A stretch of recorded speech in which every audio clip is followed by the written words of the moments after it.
Hello, good evening everybody. We welcome you to our AOI Basic to Advanced Certificate series. And today we have very interesting talks and very eminent faculties. And we have with us moderators, eminent moderators also. The first moderator for the day will be Dr. Rajan Bhargav. He is a ENT consultant in Regency Hospital, Kanpur. He has done DLO RCS from England and MS from AIMS. He has also done fellowships, ODTS fellowship in England, PP Karthik Travel Fellowship.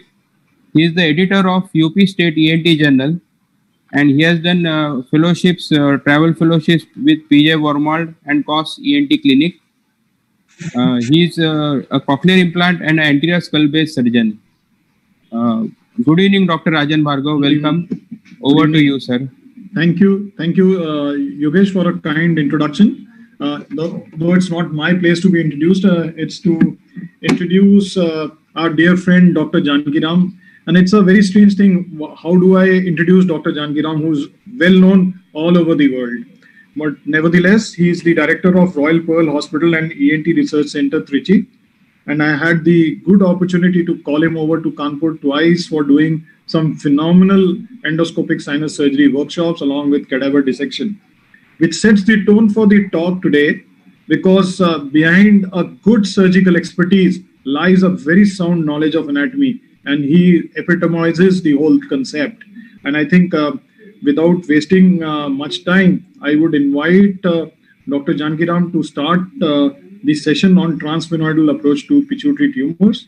But before I sign off, I must say that it's a great initiative on the part of the office bearers of AOI to run this series. It is a wonderful series, and it would be always cherished because the recordings are available to us. And as a final thing, before we end the lectures today, I think Dr. Janki has kindly consented to sing us a song before we end the lecture session today. Over to Dr. Janki.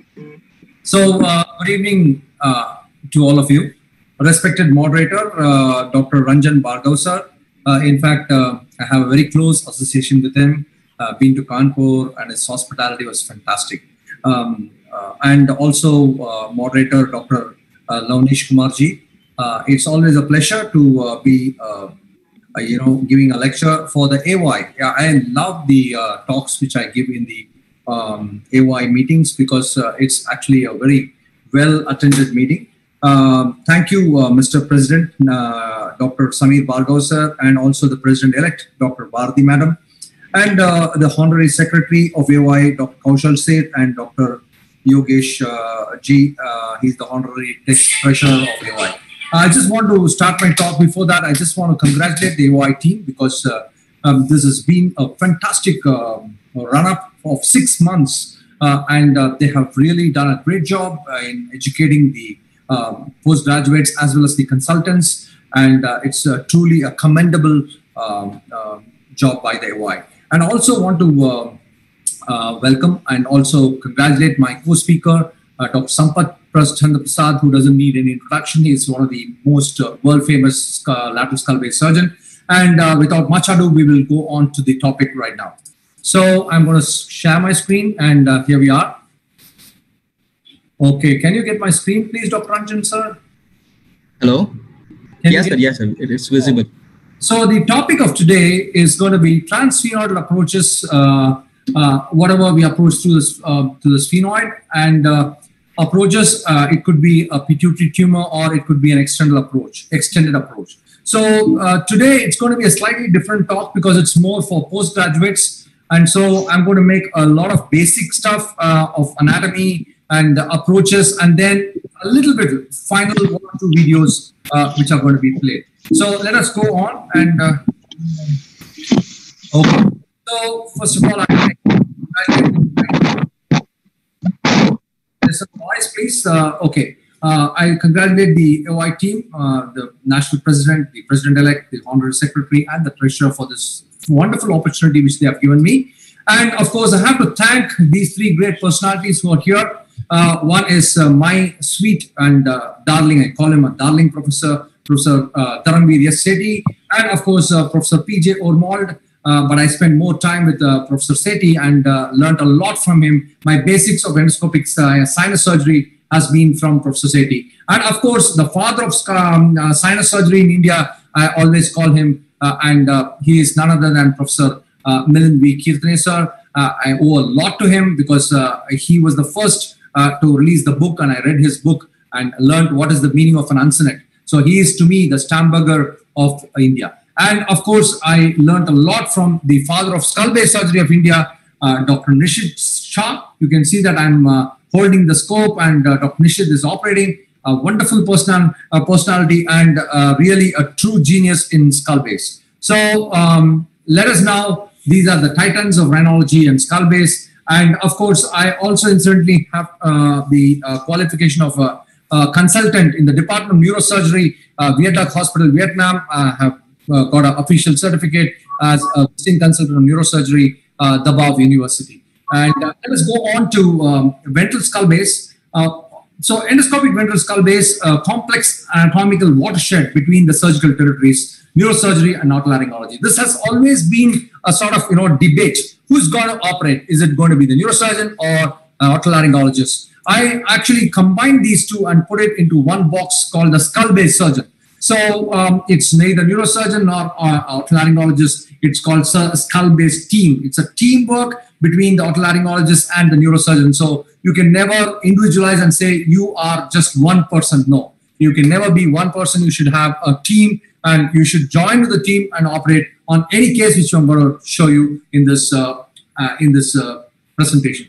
Complexity of the anterior skull base anatomy, vital neurovascular structures like the carotid, the cranial nerves. So that's going to really pose to you the challenge which is involved in this particular field. It's augmented by a myriad of anatomical variations and pneumatization patterns of the paranasal sinuses, which I'm going to show you in detail. So endoscopic and nasal approaches, what are the advantages? What are the advantages of using an endoscope? Number one is improved visualization. So you take the eye right inside the sphenoid sinus. So in a microscope, you don't have that visualization, but in an endoscope, you have that visualization. So if you're asked a question, what are the advantages of endoscopic approach? Number one is visualization and access to various difficult areas. So this is the first advantage you will have to talk about as postgraduates. Number two is cosmesis. So you don't have external scars, external incisions, and so you can directly say that you're doing a very good cosmetic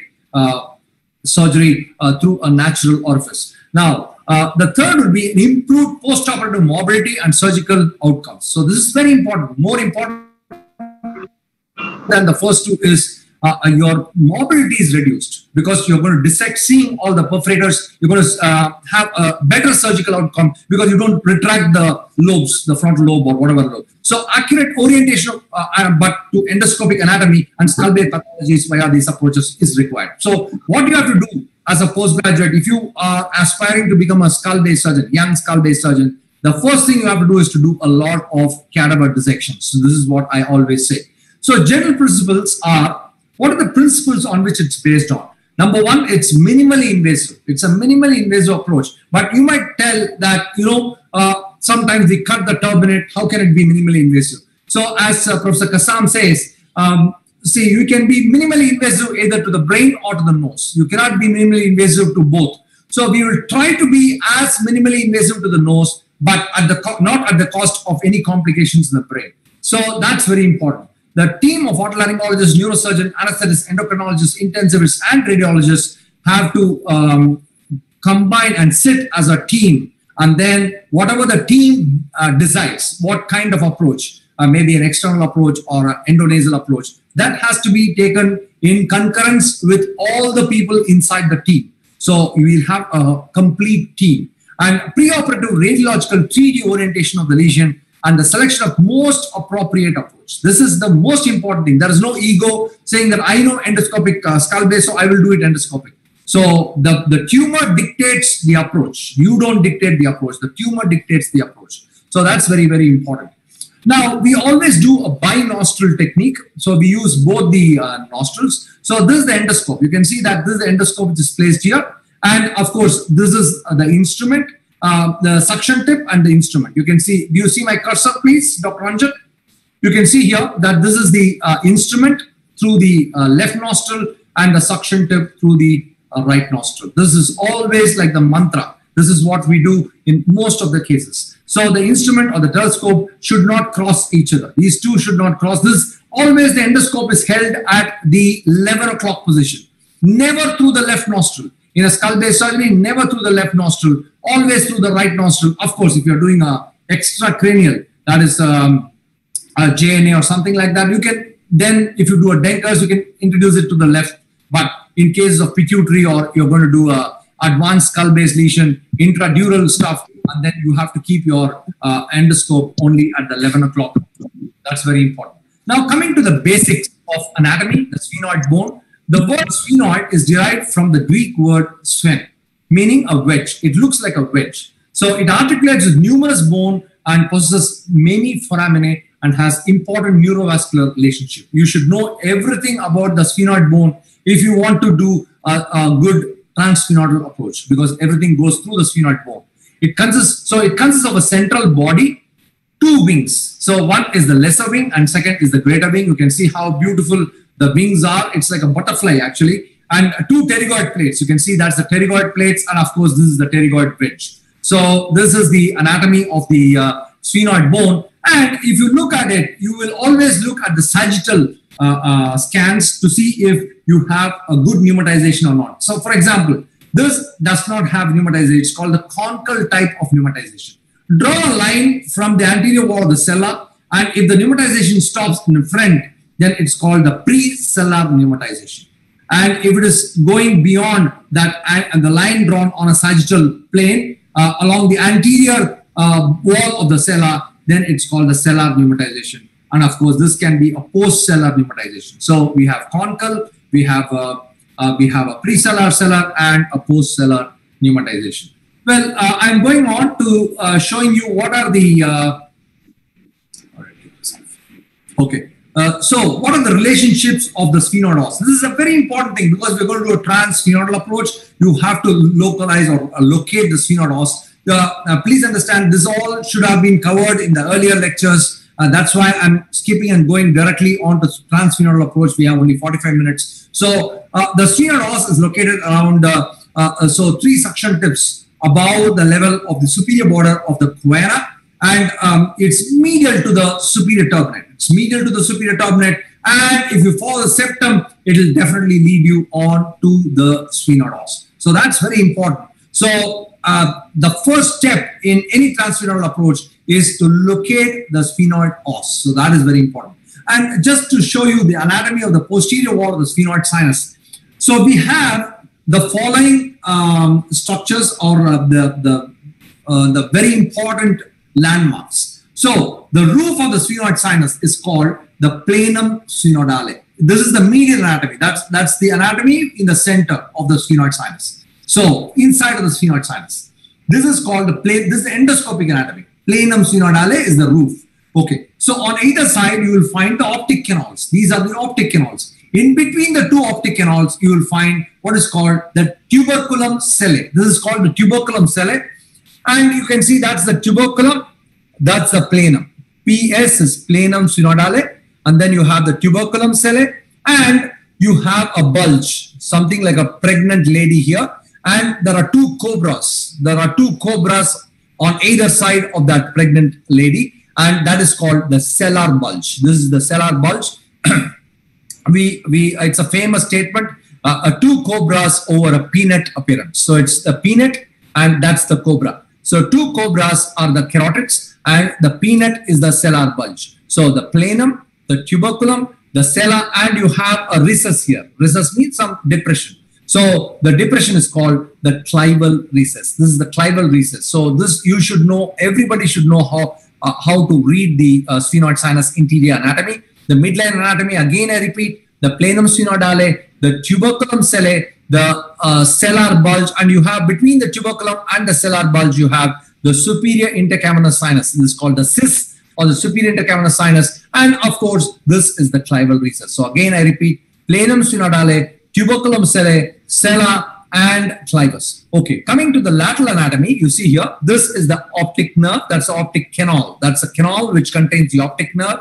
And of course, you have the carotid. So between the optic and the carotid, you have a recess again. Recess is a depression, and that depression is called the lateral optico-carotid recess. This is the lateral optico-carotid, the LOCR. We call it the LOCR.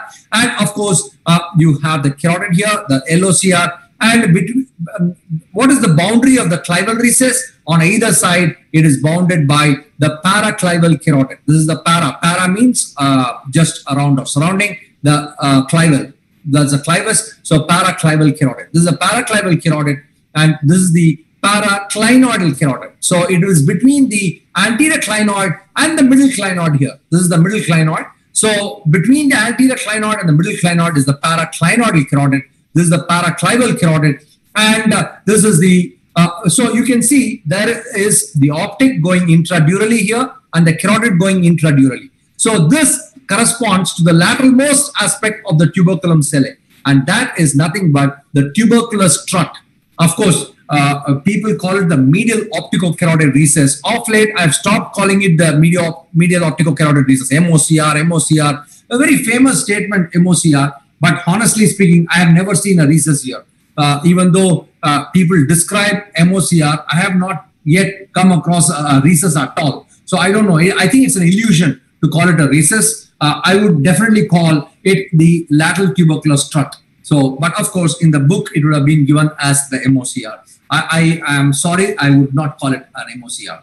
Okay, optic canal. You can see here, this is the optic canal, and bounded medially by the body of the sphenoid, and lower border by the optic strut. So this lateral optico-carotid recess is nothing but a pneumatization of the anterior clinoid process. So I don't want to confuse you with too much of the anterior lip, posterior lip, and things like that. But you should remember that the lateral optico-carotid recess is a pneumatization of the anterior clinoid process. So the optic nerve is bounded medially by the body of the sphenoid and inferiorly by the lateral optico-carotid recess. If they ask you, you can say that LOCR. The upper border by the anterior root of the sphenoid bone. Anterior root joins medially the limbus sphenoidale, and this is slightly higher, and it extends anteriorly into the orbital apex. So that is, it goes anteriorly into the orbital apex.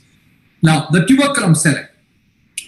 You might get a short notes. I'm not very sure about the questions which you might get, but sometimes if I am the paper setter, I would definitely ask you this question. Tuberculum, write short notes on tuberculum cellae.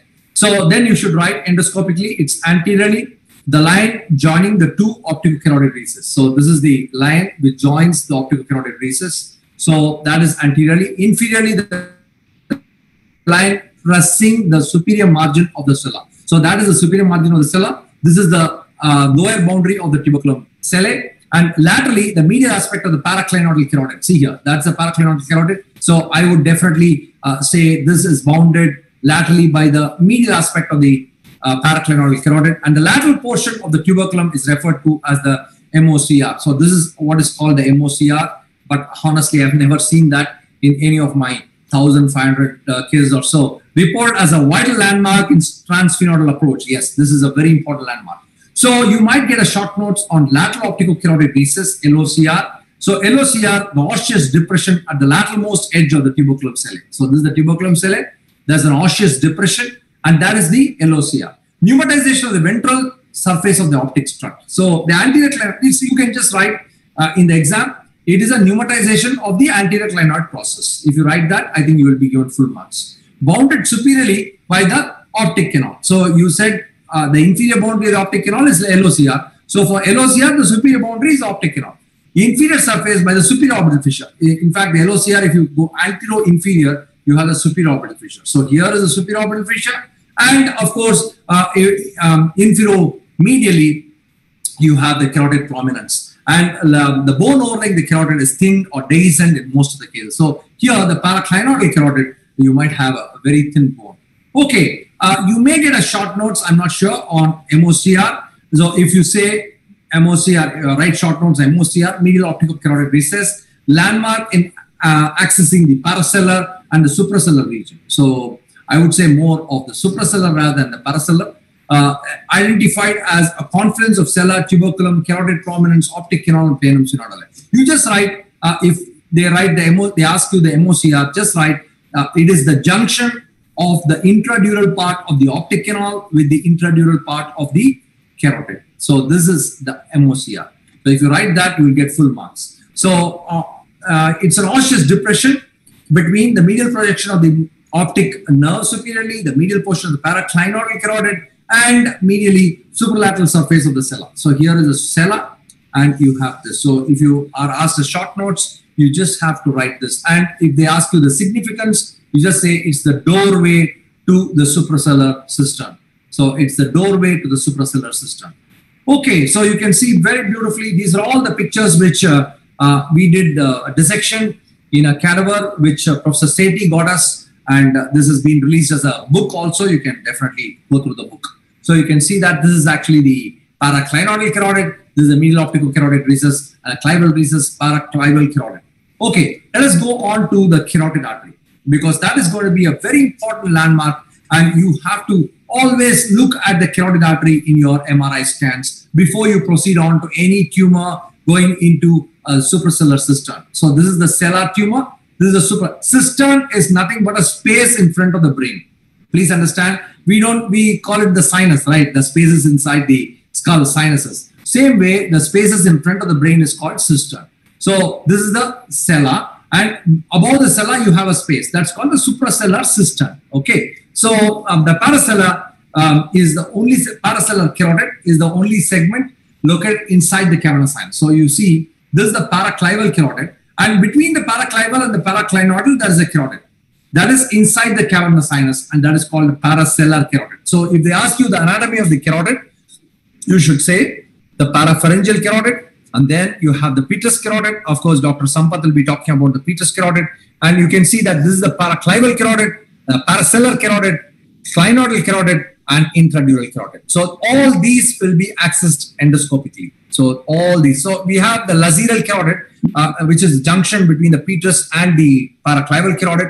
Of course, now that is the dissection which we did again in Singapore. You can see that very, very beautiful paraclival carotid, and of course the clinoidal carotid that's been marked wrongly. That's a clinoidal carotid. This is actually the cavernous carotid. This is the cavernous carotid, clinoidal carotid, and the paraclival carotid. This is the lateral wall of the cavernous sinus. You can see the cranial nerves, the sixth nerve.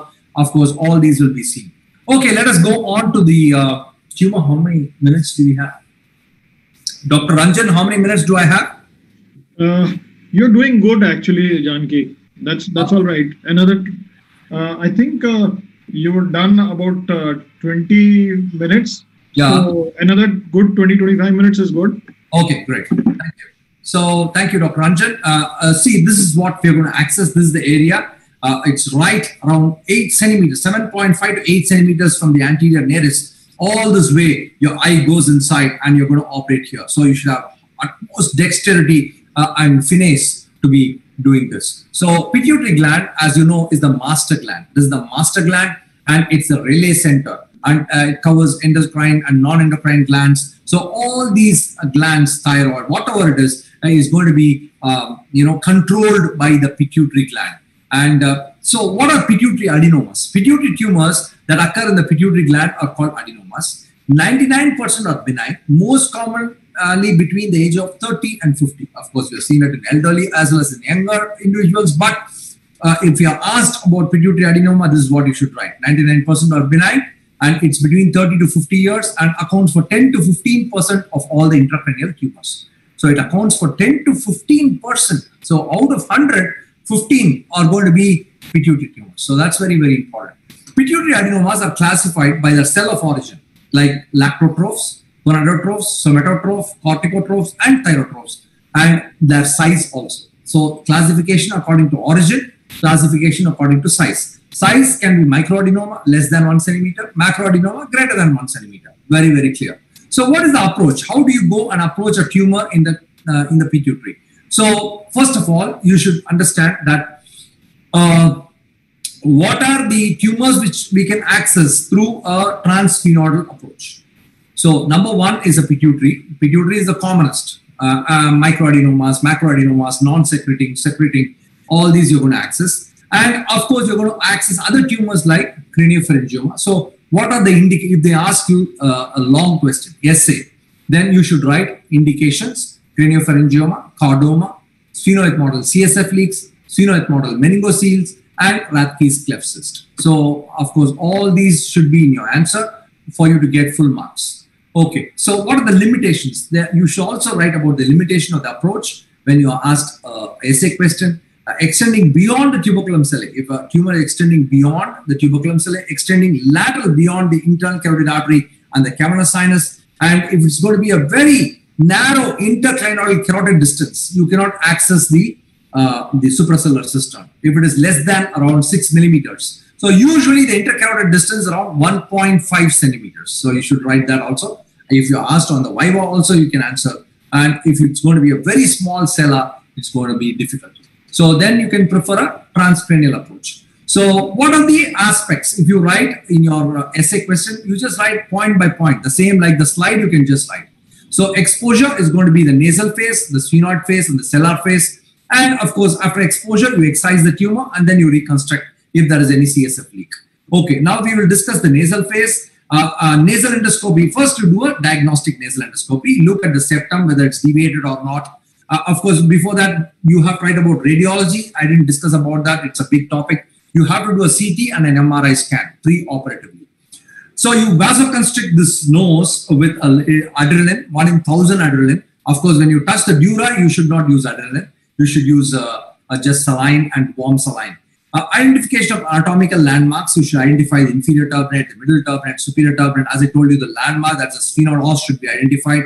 And what we do in our center, if it's going to be a large pituitary macroadenoma or it's going to be a craniopharyngioma, we always resect partially the middle turbinate and we create a working space on the right side.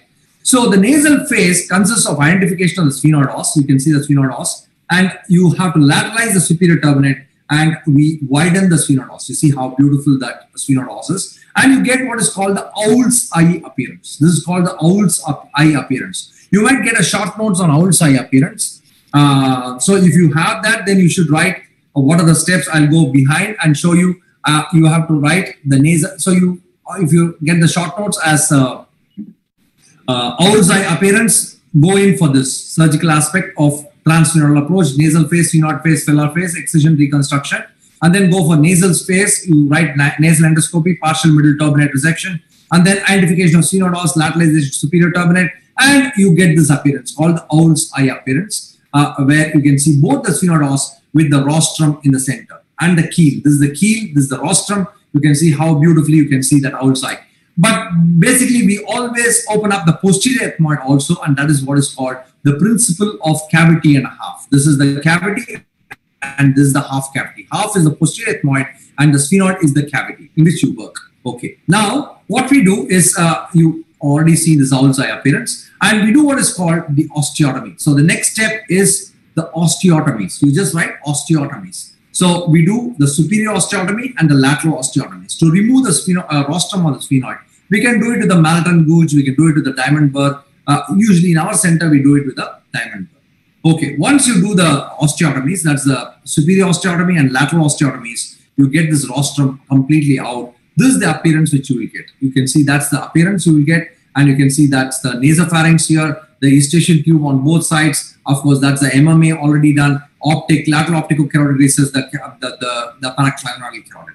Okay, having done that, now what are the landmarks which you have to see? You have to see the roof of the sphenoid, which is formed by the planum, inferiorly till the level of the floor of the sphenoid sinus, laterally from carotid to carotid, optic to optic. This is the exposure. So they will ask you in a Viva, maybe they might ask you, what is the limit of exposure in a transsphenoidal approach? Your answer should be from the planum till the floor of the sphenoid, laterally from the optic to optic, carotid to carotid. So this is what you should answer. And what you have to do is, what they might ask you, what do you expose in a pituitary surgery? You should say 4 blues. The answer is 4 blues. What are the 4 blues? Superiorly, superior intercavernous sinus, inferiorly, inferior intercavernous sinus, laterally cavernous sinus. So laterally cavernous sinus, superior and inferior intercavernous sinuses. So what is the exposure of the cella? 4 blues. Okay, right. Now, of course, I will show you some surgeries. And before that, I just want to show you that after 36 hours, for every surgery, you have to take an MRI scan. 7 to 10 days, we do all the hormonal studies. And we do, after 2 weeks, the endonasal examination. Of course, 4 weeks, we also do the endocrine visual examination. And of course, 6 to 12 weeks, we do again an endonasal examination. Now, you always talk about reconstruction whenever you talk about a transsphenoidal approach. So what are the methods of reconstruction? This can be as a separate essay question or a short notes for you. Reconstruction materials can be free grafts or vascularized grafts.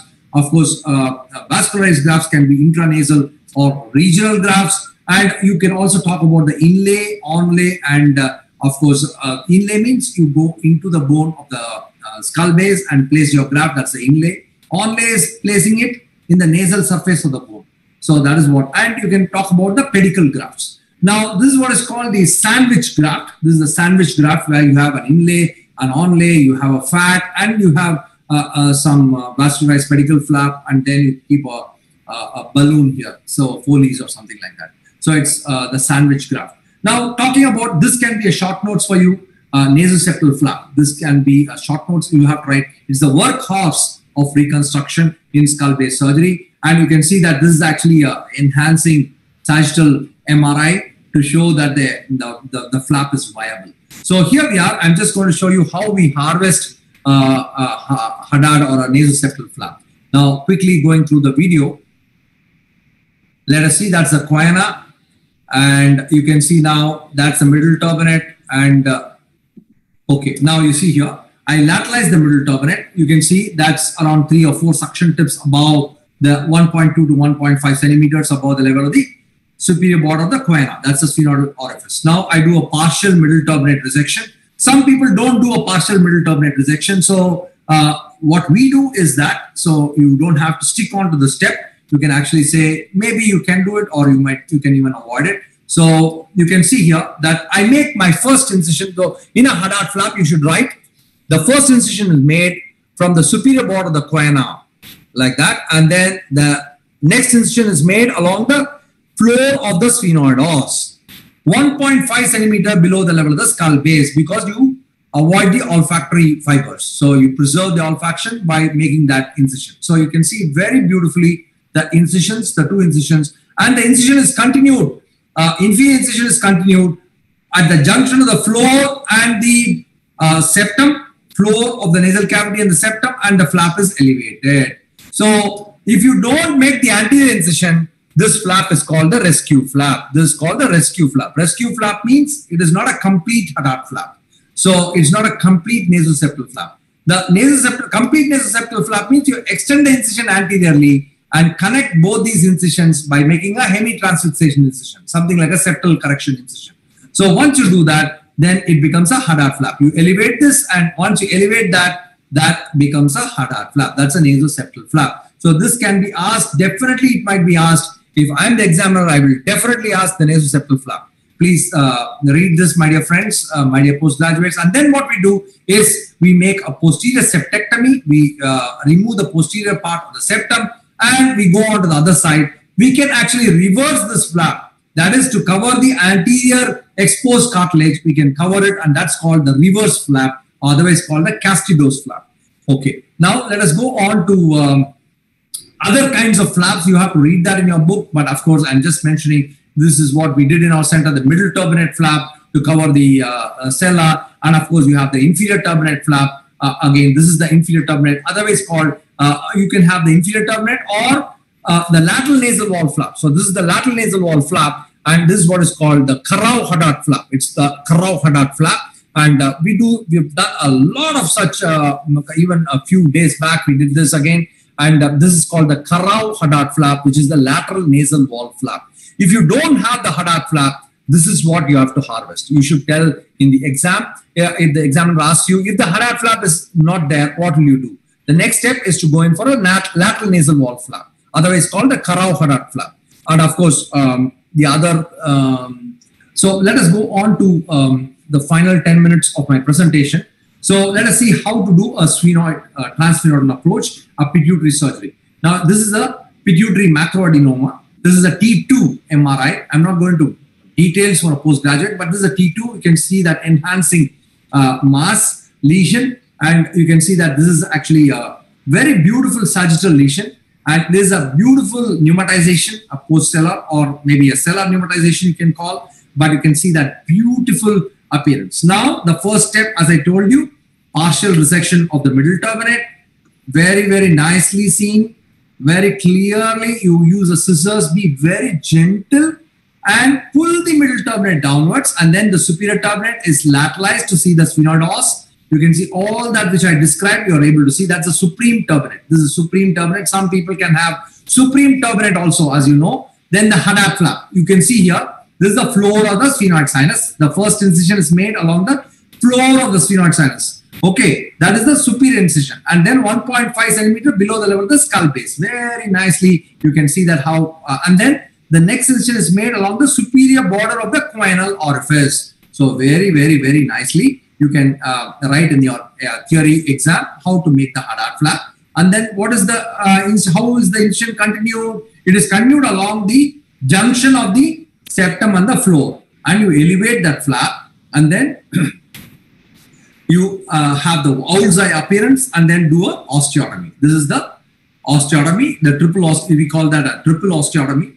You can see that this is called the shoulder osteotomy and the planar osteotomy. And once we do that, you can see that that's the rostrum. Very nicely seen. And once we do that, we are now able to see the exposure. This is the exposure. See, this is the carotid, the optic, the lateral optical carotid recess. You can see that I'm using a diamond bar, the four-handed technique, and I'm drilling off the tuberculum strut. Tubercular strut, you can see the dura. Here is the dura, and you don't go into the details because as postgraduates don't get confused on the meningeal layer, endosteal layer and all.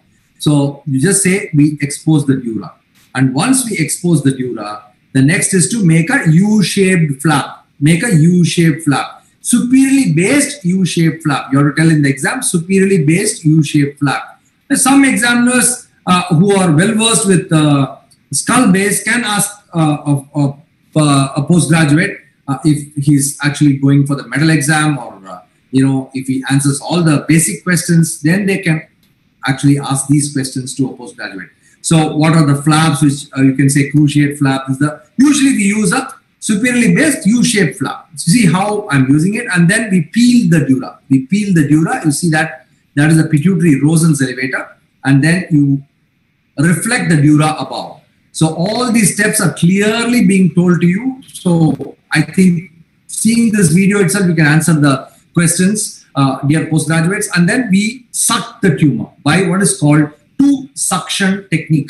So you just write in the exam, two suction technique is done to remove the tumor. Two suction technique. If you write that, that means the examiner knows that you have seen the surgery. That's it. So, so you can see that this is the cavernous wall. This is the lateral cavernous wall. And you can see that we are now gently suctioning the lateral cavernous wall. You have a layer of dura over the carotid artery. So what are the contents of the cavernous sinus? They might ask you this question in a viva. You should say there are two important contents. Number one is the carotid artery. Second is the sixth nerve. So these are the two. And what is the end of the surgery? They might ask you what is the end?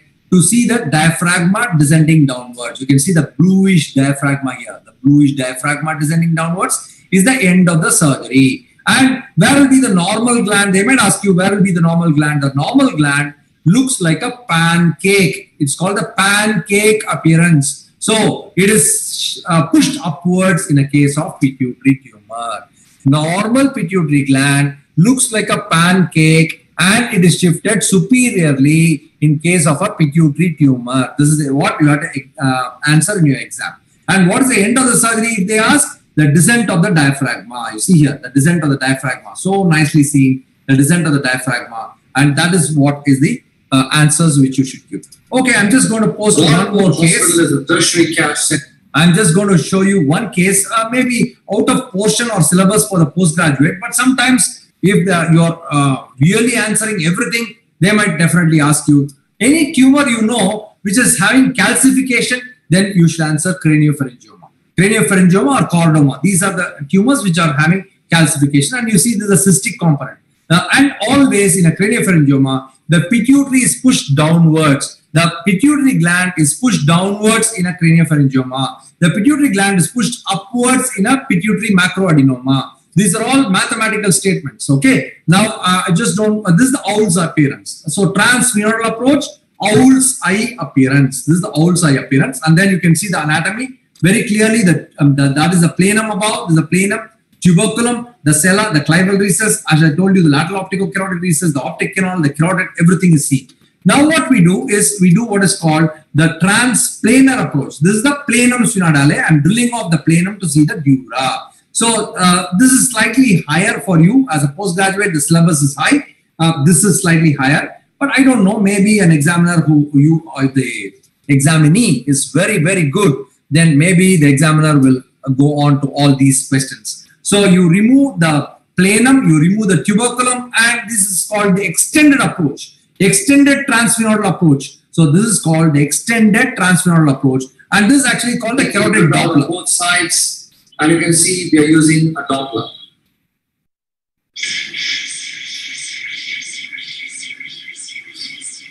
So that's a Doppler sound. So you can, I don't know if instruments, they might ask you about the carotid Doppler. So you can see that we are making the incision on the dura. Once we make the incision, we're able to see the tumor. This is the pituitary stalk. You can see the stalk. Of course, you know what's the function of the stalk. Read about it. This is the calcified segment of the cranio, and this is all the perforators. These are all the perforators. One question which an examiner can ask you is what is the first intradural branch of the internal carotid artery? What is the first intradural branch? Please see this. This is the superior hypophyseal artery. So the first intradural branch of the internal carotid artery is the superior hypophyseal artery. So what is the terminal branch of the carotid? That also can be asked. The terminal branch is the MCA and ACA, that is anterior cerebral and the middle cerebral artery. Okay. Now the craniopharyngioma has got both a cystic and a solid component. You see how we are dissecting that. Of course, that is the calcified segment which we are dissecting, and this is the cystic segment which we are dissecting. You can see how we are dissecting the perforators. Of course, this might be slightly high syllabus for you, and I know that we are talking to a postgraduate. This is the stop, but you can see what an ENT surgeon can actually do. These are all inside your limits. You can actually learn and actually become a very famous world-renowned skull-based surgeon. Definitely, any surgeon can do that. It's not rocket science. It is very simple, actually. But be careful. Do a lot of cadavers and then do this. Okay, as all our moderators are already doing all this, I'm very sure that they will also encourage the juniors. You can see here, that is the basilar artery. This is the basilar artery. So the circle of Willis, you should remember the circle of Willis. That can be again a short notes for you. The third cranial nerve, the basilar artery dividing into the FCA and PCA. And once you do that, I'm dissecting that cranium from the, see, that's a view of the third ventricle. Third ventricle, I don't know if can be asked as a short notes. If you can see the anterior commissure, the foramen of Monro, the choroid plexus, and that is actually the final view of the cranium. I'm just removing that cranium, and you can see that we have removed it completely. And you see how we are reconstructing. The first is the Surgicel, and then we keep Duragen. That's a Duragen. Duragen is nothing but a collagen material, and then we keep the Nasoceptible Flap. So you see that how beautifully we reconstruct. So this is actually after a meningioma surgery. Another indication for an extended transsphenoidal. See the pituitary stop, the optic chiasm, the anterior circulation. These are all circle of Willis. You can see the third nerve, the basilar artery. All that you can actually, of course, may not be asked in your exam, but for sake of interest and completion, I'm showing you this. Okay. So I think what I will do is not prolong it still further. I just want to show you that you can read books. All these books are available with the Amazon or right from the Team publications, and you can see that this is a very nice book. You can read a cadaver dissection book, and of course, cellular, supracellular. The whole thing is given as videos also in both the books, and of course, we have written other chapters in all these books like Endoscopic Skull Base. By Vijay Anand, Theodore Schwartz, and Aldo Stam book. And latest, we have released two books by Y.R. Yadav, Neuroendoscopic Surgery, and of course by Professor Atul Goyal as well. So I just want to conclude by saying, just listen to this. People ask me all the time, they say to me, what is the secret to success? Break the rules. We have so many rules in life about everything. I say break the rules, not the law, but break the rules. It is impossible to be a maverick or a true original if you're too well behaved and don't want to break the rules. You have to think outside the box. That's what I believe after all. What is the point of being on this earth if all you want to do is be liked by everyone and avoid trouble? Don't listen to the naysayers. I mean, how many times have you heard that you can't do this, you can't do that, and it's never been done before? So I love it when someone says that no one has ever done this before, because then when I do it, that means that I'm the first one that has done it. So pay no attention to the people that say it can't be done. So just want to conclude by just saying that it's very important to do something out of the box. So just want to end that by thanking the AOI team who have done a wonderful job by making a big lecture series for postgraduates. Thank you, sirs. Thank you, Dr. Samir Bhargav. Thank you, Dr. Ranjan, sir. I conclude my lecture. Thank you. Thank you, Janki. It was a wonderful presentation, I must say.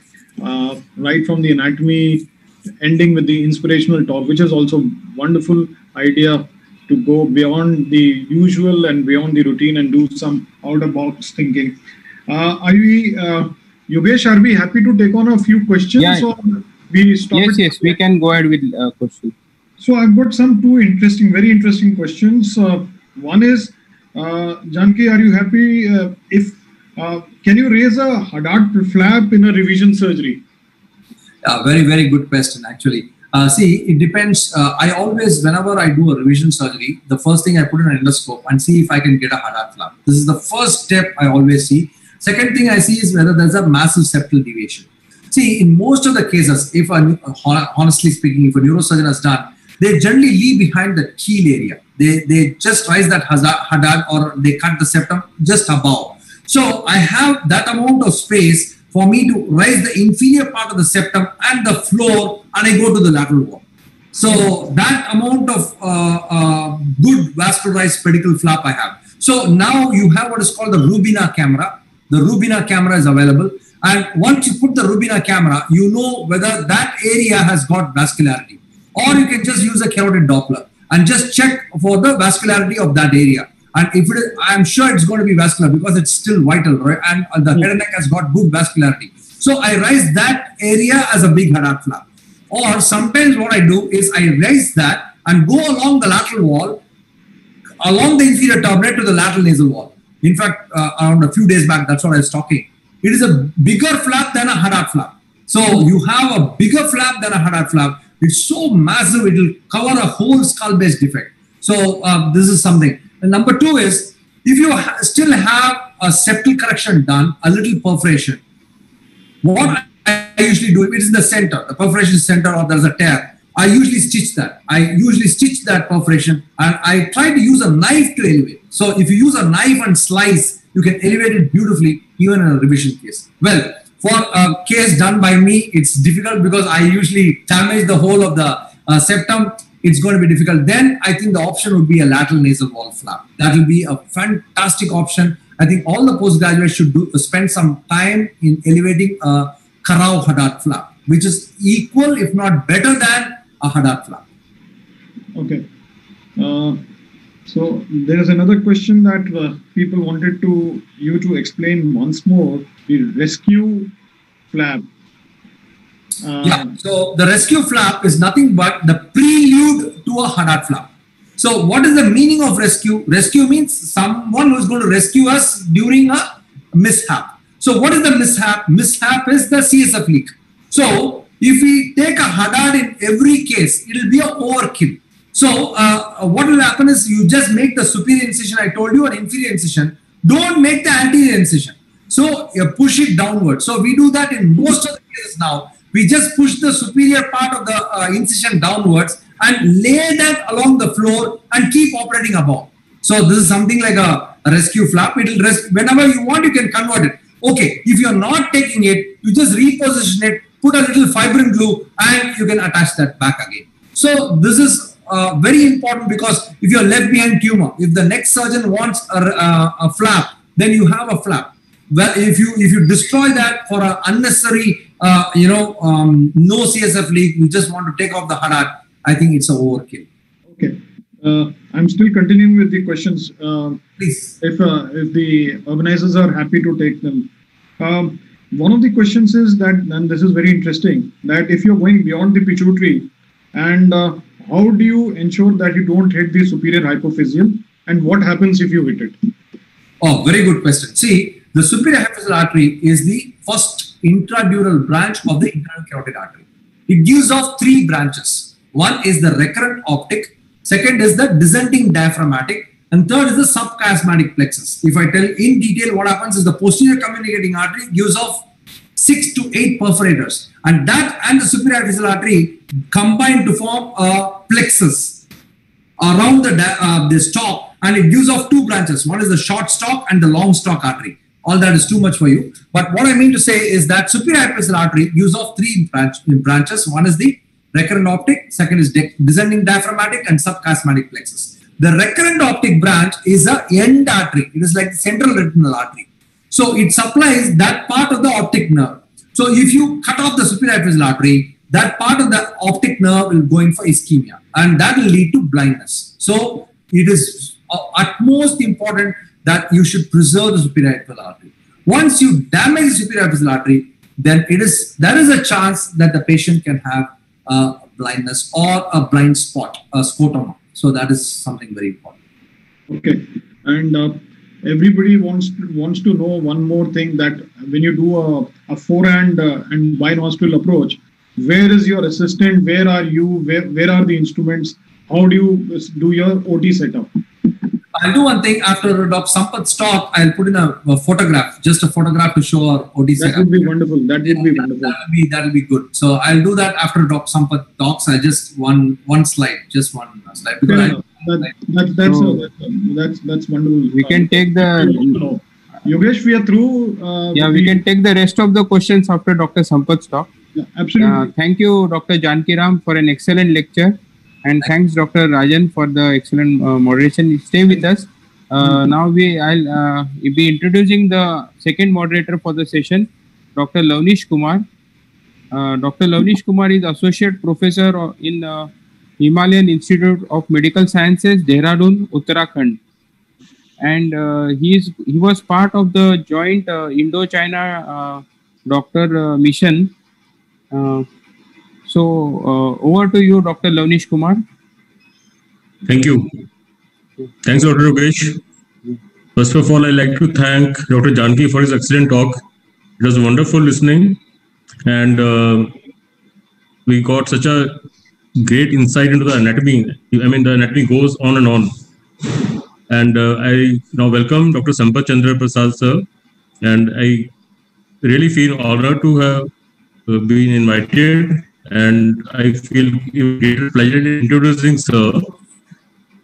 Dr. Sampath Chandra Prasad, sir, is a consultant otolaryngologist and head neck surgeon.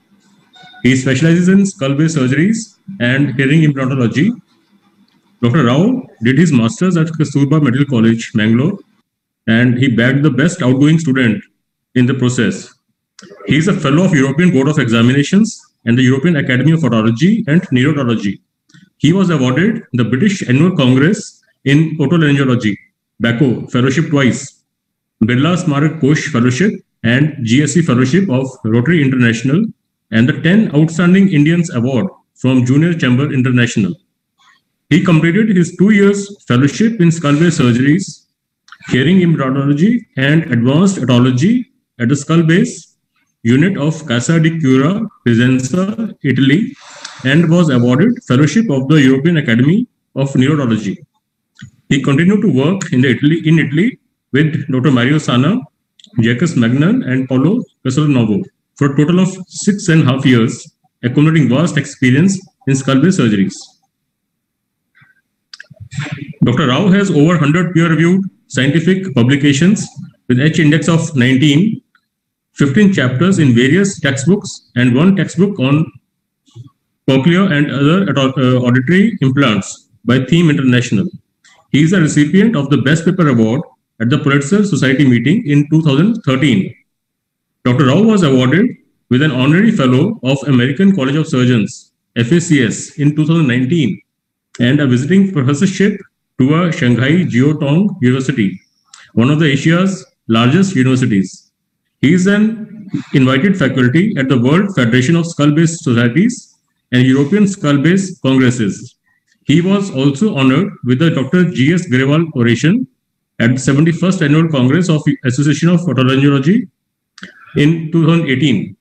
Dr. Alauddin Memorial Oration. Then, Surgeons of Bangladesh, the Karnataka ENT Oration at the 37th Karnataka State ENT, IOCON 2019. Professor S.R. Oration at the UP State ENT Conference in 2019. And he has been invited to the skull-based courses organized by the World Federation of Neurosurgical Societies and has been an invited speaker at the national conferences of the Italian, Egyptian, Turkish, Saudi, Bangladeshi, UAE, and Indian societies. He has pioneered many new concepts in skull-based surgery in India. He is the founder of World Skull Base, an international organization and an NGO. World Skull Base Fellowship Diplomas in Skull-Based Surgery offered by World Skull Base in Bangalore are the first curriculum-based skull-based courses in India that are awarded a university diploma.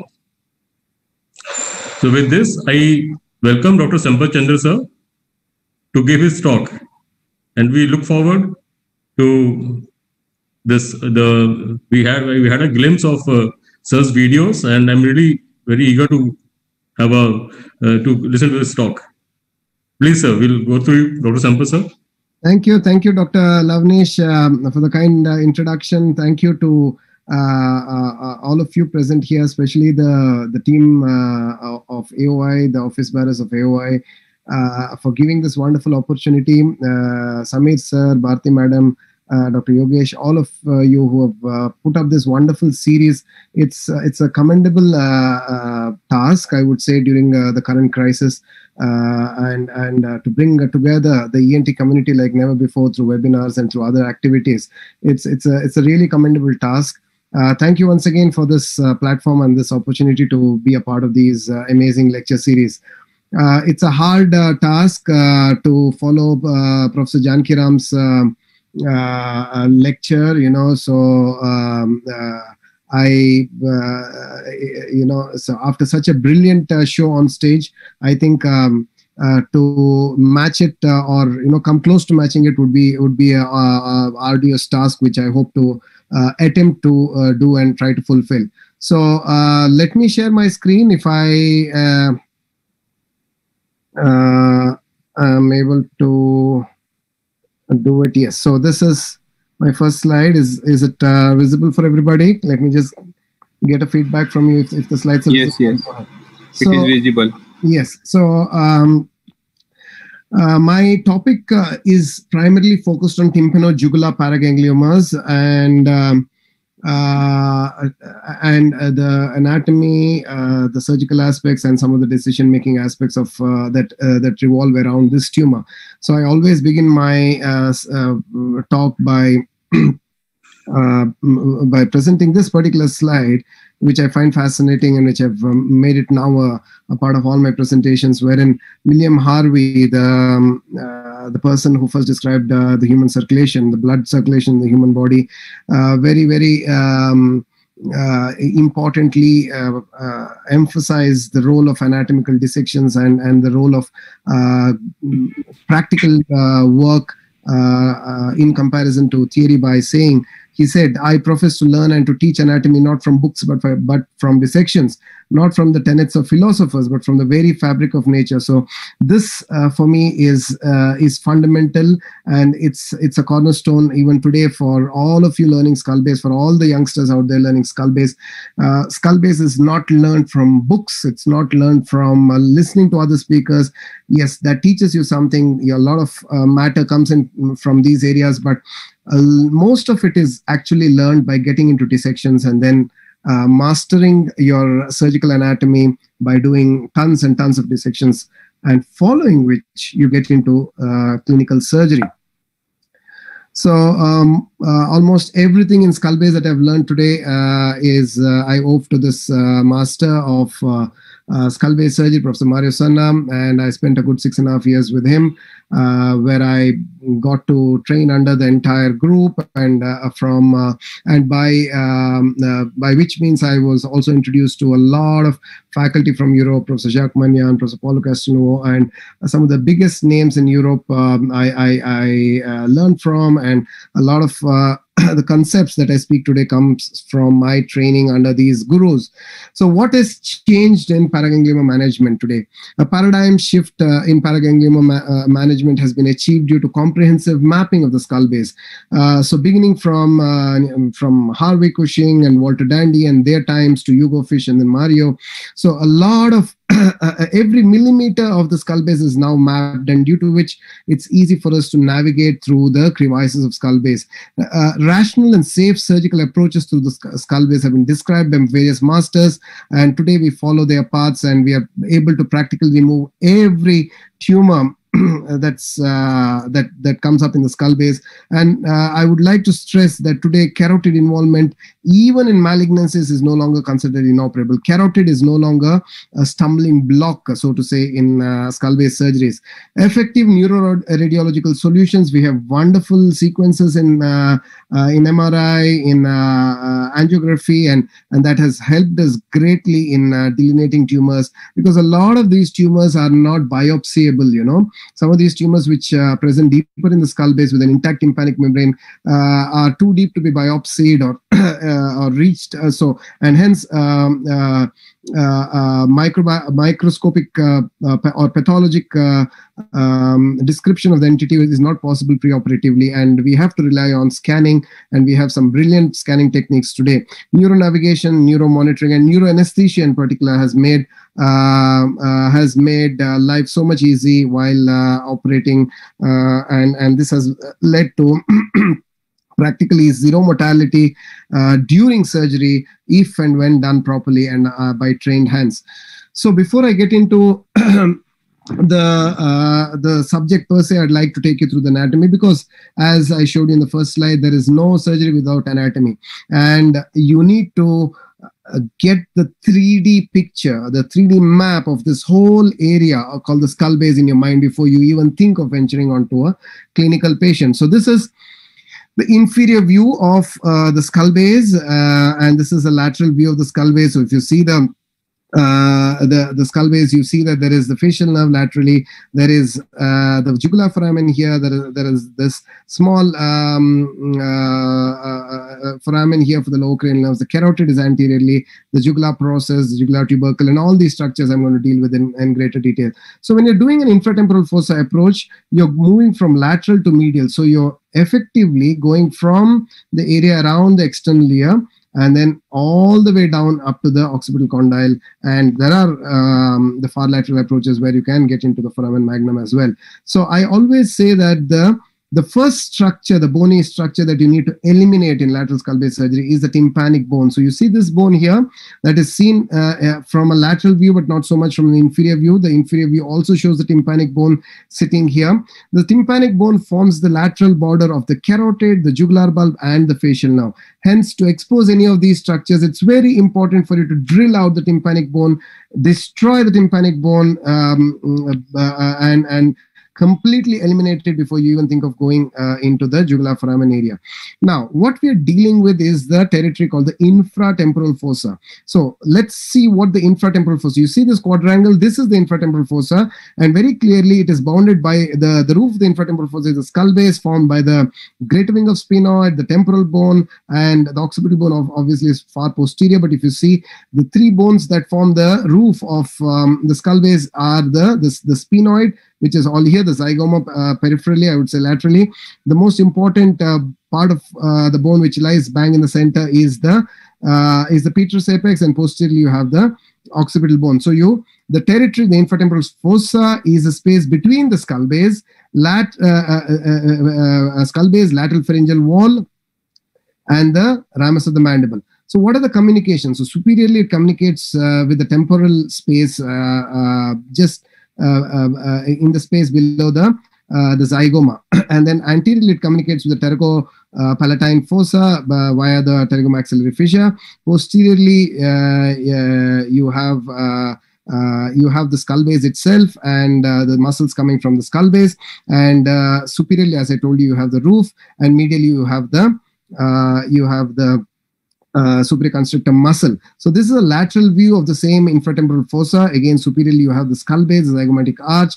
Medially you have the lateral pterygoid plate and the supraconstrictor muscle. Anteriorly maxilla. Posteriorly the skull base itself with some of the muscles and structures going into. So posteriorly you have the carotid sheath actually that goes into the carotid canal, the jugular, the interjugular vein. It goes into the jugular foramen and all the contents of the carotid sheath posteriorly. So that's the area we're looking. This is another view, posterior inferior view of the same infratemporal fossa that we are talking about. Now, let's go for the jugular. So when I say jugular bulb, what are we looking at? What is this area called the jugular bulb?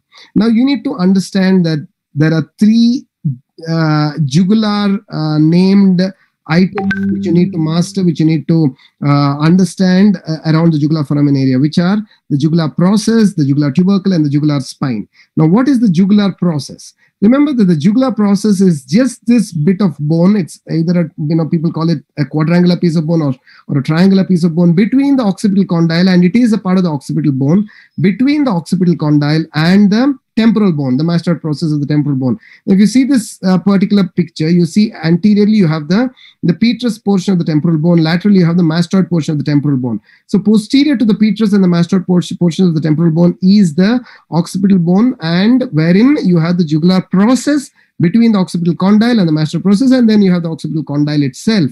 So the jugular process is a broad-based piece of bone that you'll have to drill out in the process of clearing the disease around the jugular foramen, which is here. Now you should also remember that the jugular process also forms the posterior border of the jugular foramen itself. So here you have the jugular foramen, which is a part of the petrous portion of the temporal bone. This is the petrous bone. Carotid foramen also forms a part of the petrous bone. The jugular foramen is here. The posterior border is formed by the occipital bone. And which part of the occipital? The jugular process. So from laterally, you have the styloid process. You have the stylomastoid foramen, and then just posteriorly you have the jugular process. This is the internal view from the intracranial view. Again, this broad-based piece of bone between the mastoid portions of the petromastoid portions of the temporal bone. This is the suture line between the mastoid segment of the temporal bone and the petrous segments of the temporal bone and the occipital bone. So this piece of bone which sits between the occipital condyle and the temporal bone is the jugular process.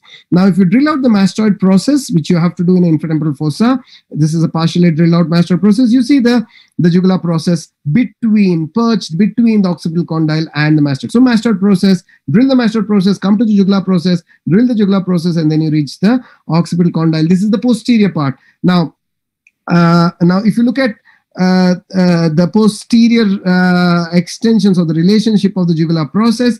Now, this is what I meant when I said muscles attached to the skull base. The infratemporal fossa is the posterior wall of the infratemporal fossa has the rectus capitis lateralis, which is attached to the jugular process, which needs to be drilled out. So the mastoid process, the jugular process, occipital condyle, again in that same direction. So if you drill out the jugular process, you reach the occipital condyle. If you go down infero-posteriorly, you get into the to the atlanto-occipital joint, and you could get into the vertebral artery areas. Now again, if you look at these two pictures, this is anterior, this is posterior.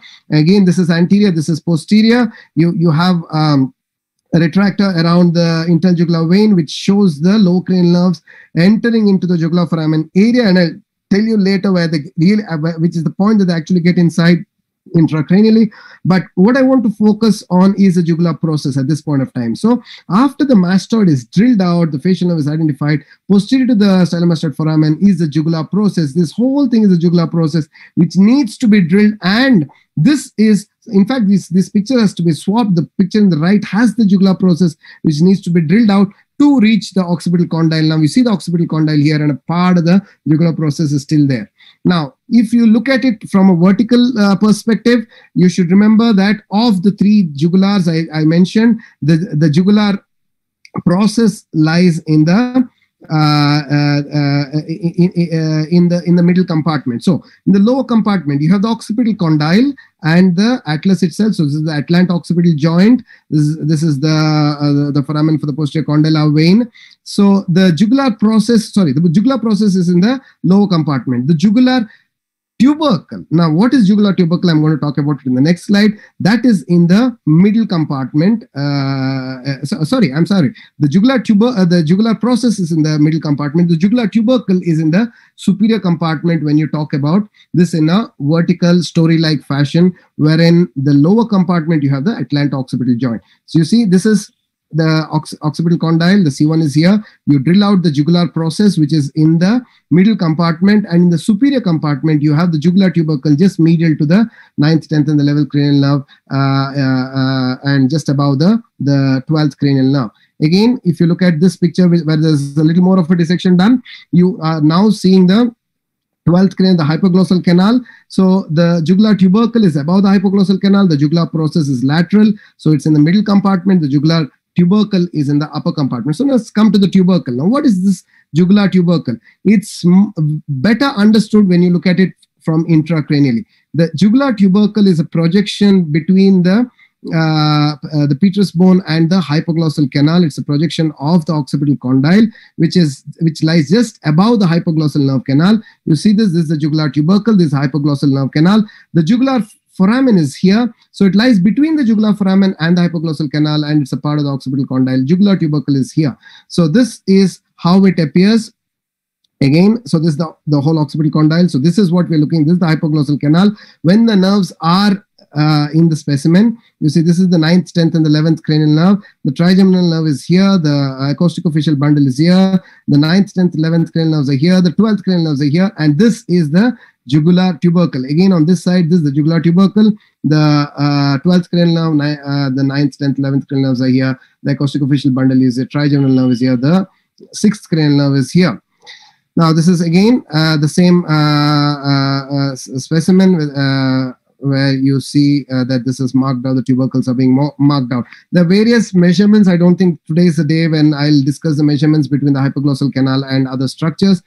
Now, when you're doing a retrosigmoid approach, this is very clearly seen. Also in an intracranial transsigmoid approach, any approach to the posterior fossa, you can very clearly see the jugular tubercle, which is medial and inferior to the entry points of the 9th, 10th, 11th cranial nerves, and it lies just above the entry point of the hypoglossal canal, which is here. So between the hypoglossal, the 12th cranial nerves and the 9th, 10th, 11th, you have the jugular tubercle. So this is the acousticofacial bundle, the whole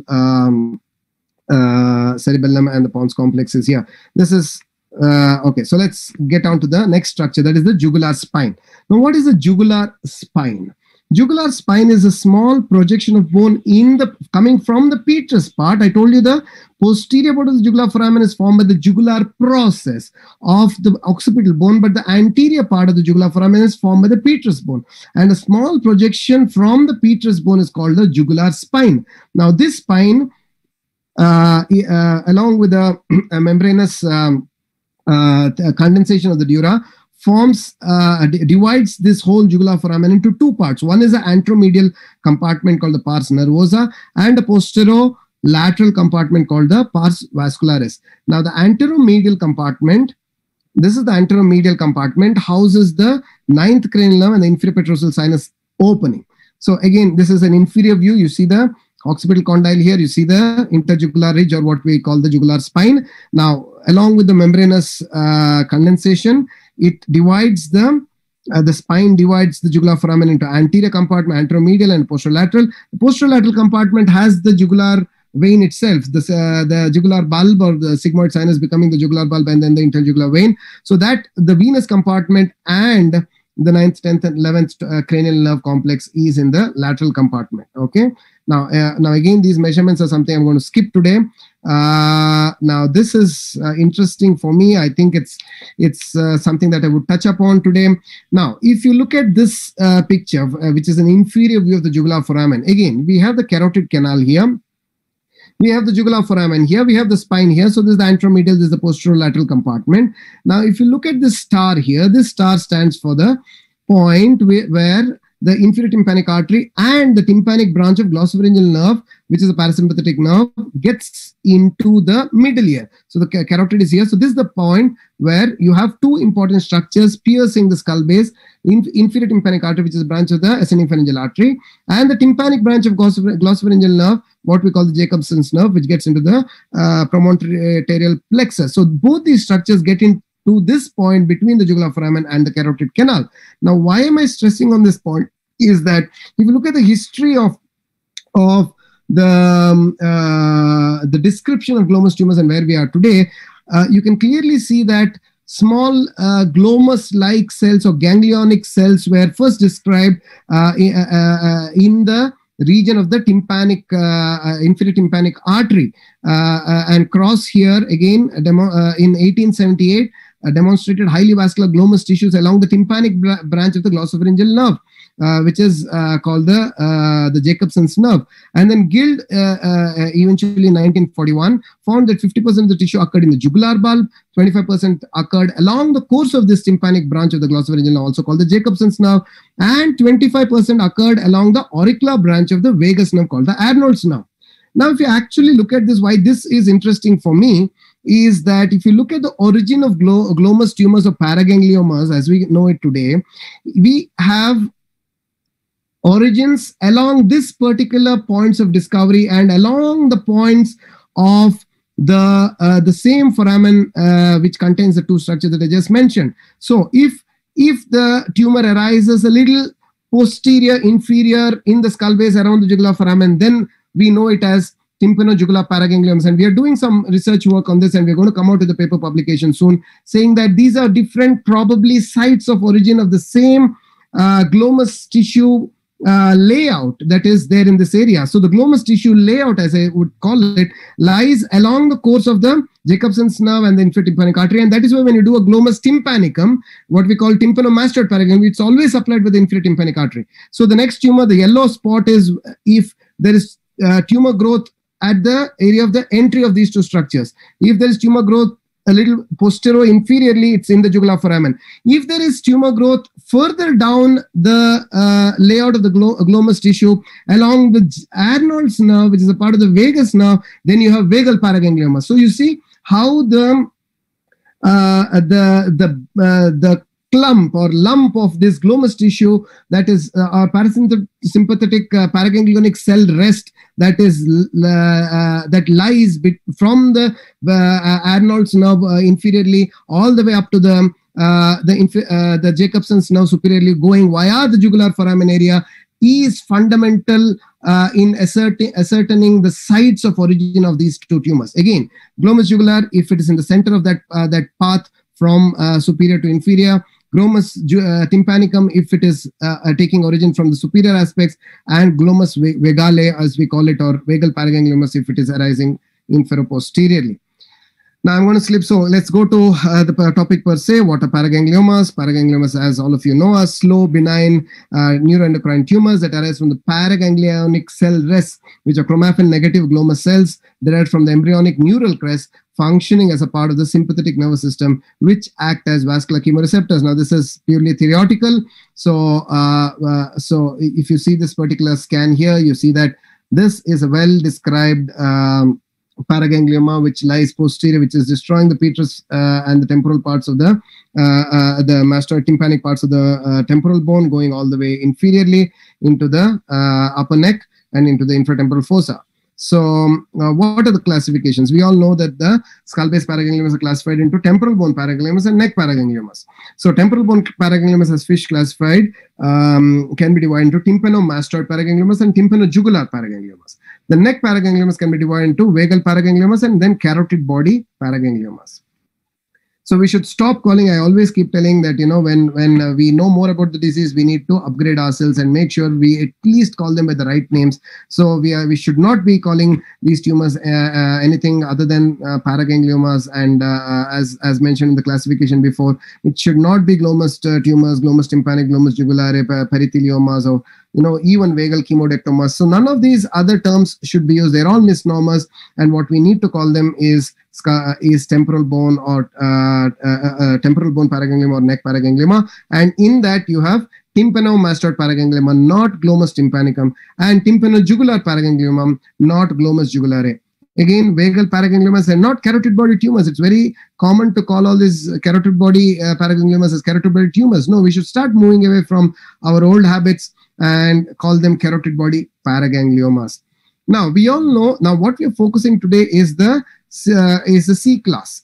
Now, when we talk about C class, I want you to know that A, B, it's by coincidence that there is a class A and class B in tympanomastoid paragangliomas, and there's a class C and D in tympanojugular paragangliomas. Now, it's not true. A lot of youngsters make this mistake thinking that class A to D is a natural progression of the disease. No, class A and B are tympanomastoid paragangliomas which arise in the medial cleft area, and they don't have any relation. There is no tumor that the part of the tumor that gets into the jugular bulb area. So class A and B are classification we are not going to talk about today, but class C and D are classically so-called glomus jugulare or tympanojugular paragangliomas. Now, why are they called C? Because coincidentally, the classification is described in relation to the carotid and D in relation to the dura. So C and D have a reason. A and B just happen to be A and B in tympanomastoid paraganglioma. Okay, so but all put together, it looks like it's ABCD, which looks like it's a progression, which it is obviously not. Now, class C1 tumors. If you look at class C1 tumors, these tumors are tumors that are not often detected because the patient will only have a tinnitus, the tympanic bone will normally intact, and there won't be too many symptoms. So it's these set of tumors that often go undiagnosed unless an MRI is done. Now, class C1 tumors, when I say C represents the carotid. So now, if there is a tumor arising from the jugular bulb, which is reaching up to the carotid foramen in the skull base. I showed you those pictures of the carotid foramen earlier, but not entering the bony carotid canal, then those are C1. Okay, so here if you see this particular scan here, you see that there is some widening, there is something in the right jugular bulb, and there is some tumor in the middle here. TM is intact. There is some disease in the temporal bone per se. But if you look at the carotid canal per se, now if you look at the vertical portion of the carotid, when we're going down, this is the carotid canal here, this is the jugular bulb. Now the carotid canal entry point is somewhere here, and the tumor just stops short. The rest of the tumor is in the middle here. Okay, so this is C1. Let's look at it in the so this is the axil, this is the coronal section. So let's look at it in the coronal section. Now if you look at this particular lesion here, you'll see that the tumor is limited to the just point of entry of the carotid in the carotid canal. But as the carotid goes higher up, in the more in the petrous carotid and in the lateral carotid, there is no tumor even up to this point. Okay, so now you have the tumor just stopping short of the carotid canal. Now when the tumor goes through the carotid canal, following the carotid into the carotid canal, now here you see this is the area of the jugular bulb coming into view. Now the carotid canal can't be seen because the tumor has destroyed the carotid canal here, and you can see that the tumor is destroying the carotid canal. You see the tumor is destroying the carotid canal here. Now here you see that the carotid canal is not very clearly seen. So it's entering the carotid canal, but just stops short of the genu. Now you see this carotid is clean. There is no tumor in the petrous apex. The horizontal petrous part is okay. So this is class C2, where it enters the carotid canal, but just stops short of the genu of the carotid, which is around this point. Now I'll just come to that point. So this is the genu. So this is where it takes a turn and becomes the horizontal petrous portions. Let's look at it in the coronal section. See, this is the vertical section. We go back. So this is the genu. No tumor here, posterior to the genu or around the genu. So this is a C2. So C3 is when it follows the genu into the what's happened here? Okay, anyway, sorry, C3. C3 is when it follows. Now this C3 here, notice the tumor coming up on the left side, is when it follows the genu posteriorly and goes along the petrous portion. So you saw the petrous. This is the descending carotid. Now you have the vertical carotid, petrous carotid. So it goes. You have to look at this reverse. You see, now you have the vertical portion of the petrous carotid, and now you have the horizontal petrous coming into view, and there you have tumor. So this tumor goes along the horizontal petrous carotid, and this is C3. Okay, so at the same time, you have, even in the coronal scans, you have this kind of picture where you see the horizontal petrous carotid all surrounded by tumor, and the vertical portion obviously surrounded by. So this is C3. C4 is when it's all over the place. Anything more than C3 is C4. It goes into the cavernous sinus, intradural, whatever. Now, if you look at a D classification, this is added to deal with the intradural extensions. Now, if you see here, you can clearly see that there is an intradural extension of these tumors. No, I'm sorry. This is the opposite side. Okay, so this is the bony part of the tumor, the temporal bone part of the tumor, and you have a intradural component. So this is a very clear intradural component. This is an intradural component that you see, and that is called a DE. Now D class. Now DE and DI is when you can clearly differentiate in the MRI. If it's extradural or intradural, you can then divide it into E and I, and there are further classifications which again divide into less than 2 centimeter, greater than 2 centimeter. Really doesn't matter. So you need to know that there is a class D where the tumor goes intradural. Now, a lot is spoken about radiotherapy for tympanojugular paragangliomas, and we need to touch upon this topic in a little bit of a detail, because we need to educate all of ourselves as well as all the people participating in treatment solutions for this tumor. Now, decision making for tympanojugular paragangliomas is absolutely crucial. It is one of the fundamental. You just don't go into the tumor and start operating it. You need to plan a lot of things before you actually get to deal with this tumor. Now, we have 3 options. One is wait and scan, one is surgery, and radiotherapy, in that order. Now, if you have a young patient, let's talk about a scenario where you have a slightly elderly patient with a smallish tumor, let's say a C1 tumor, 65-year-old. In such patients, I would recommend a wait and scan approach, and this is elaborated in this particular article that I wrote when I was at the Group Otologico. So if you read this article, there are all the parameters laid for what we call ideal case for a wait and scan. So if the patient is about 65 years, small tumors. Now, if there are low cranial paralysis in the elderly, don't go ahead and operate, because when you operate, I mean, think twice about operating. Surgery is always a solution, but think twice about operating, because when you have partial low cranial paralysis and you go ahead and try to remove a largish tumor, you would cause a more often than not a complete low cranial paralysis. And complete low cranial paralysis is not taken kindly by elderly people. They end up with aspiration pneumonia and many such complications. So it's very important for you to discuss this with the patient and then take a call. So again, normal low cranial functions in the young people. Now, why would you do a wait and scan in a young patient when there is a tumor you've diagnosed? Why don't you? Because I would rather let the patient undergo low cranial paralysis if I am not confident about preservation of the low cranial nerves. Now, this is a very large tumor, and it's a young patient, not like a C4, like let's say a C3 lesion in a youngish patient, and we have intact low cranial nerves. I would rather wait for the low cranial paralysis set in, because young people compensate very well. So once they've compensated, you then have the liberty to go ahead and knock out all the nerves. Okay, so if you're not confident about low cranial preservation due to the nature of the tumor, due to the size of the tumor, then wait for some time, let the low cranial paralysis set in, let the compensation then go. So, and then insufficient venous collateral, never operate on a single or a single jugular sigmoid complex, or if the jugular sigmoid complex is hypoplastic on the opposite side, you could end up with a cerebral edema, and the patient may succumb to this. So in fact, in one of those conferences, after one of my lectures, a doctor came up to me and said, I did a perfect surgery in frontemporal fossa, everything was all right.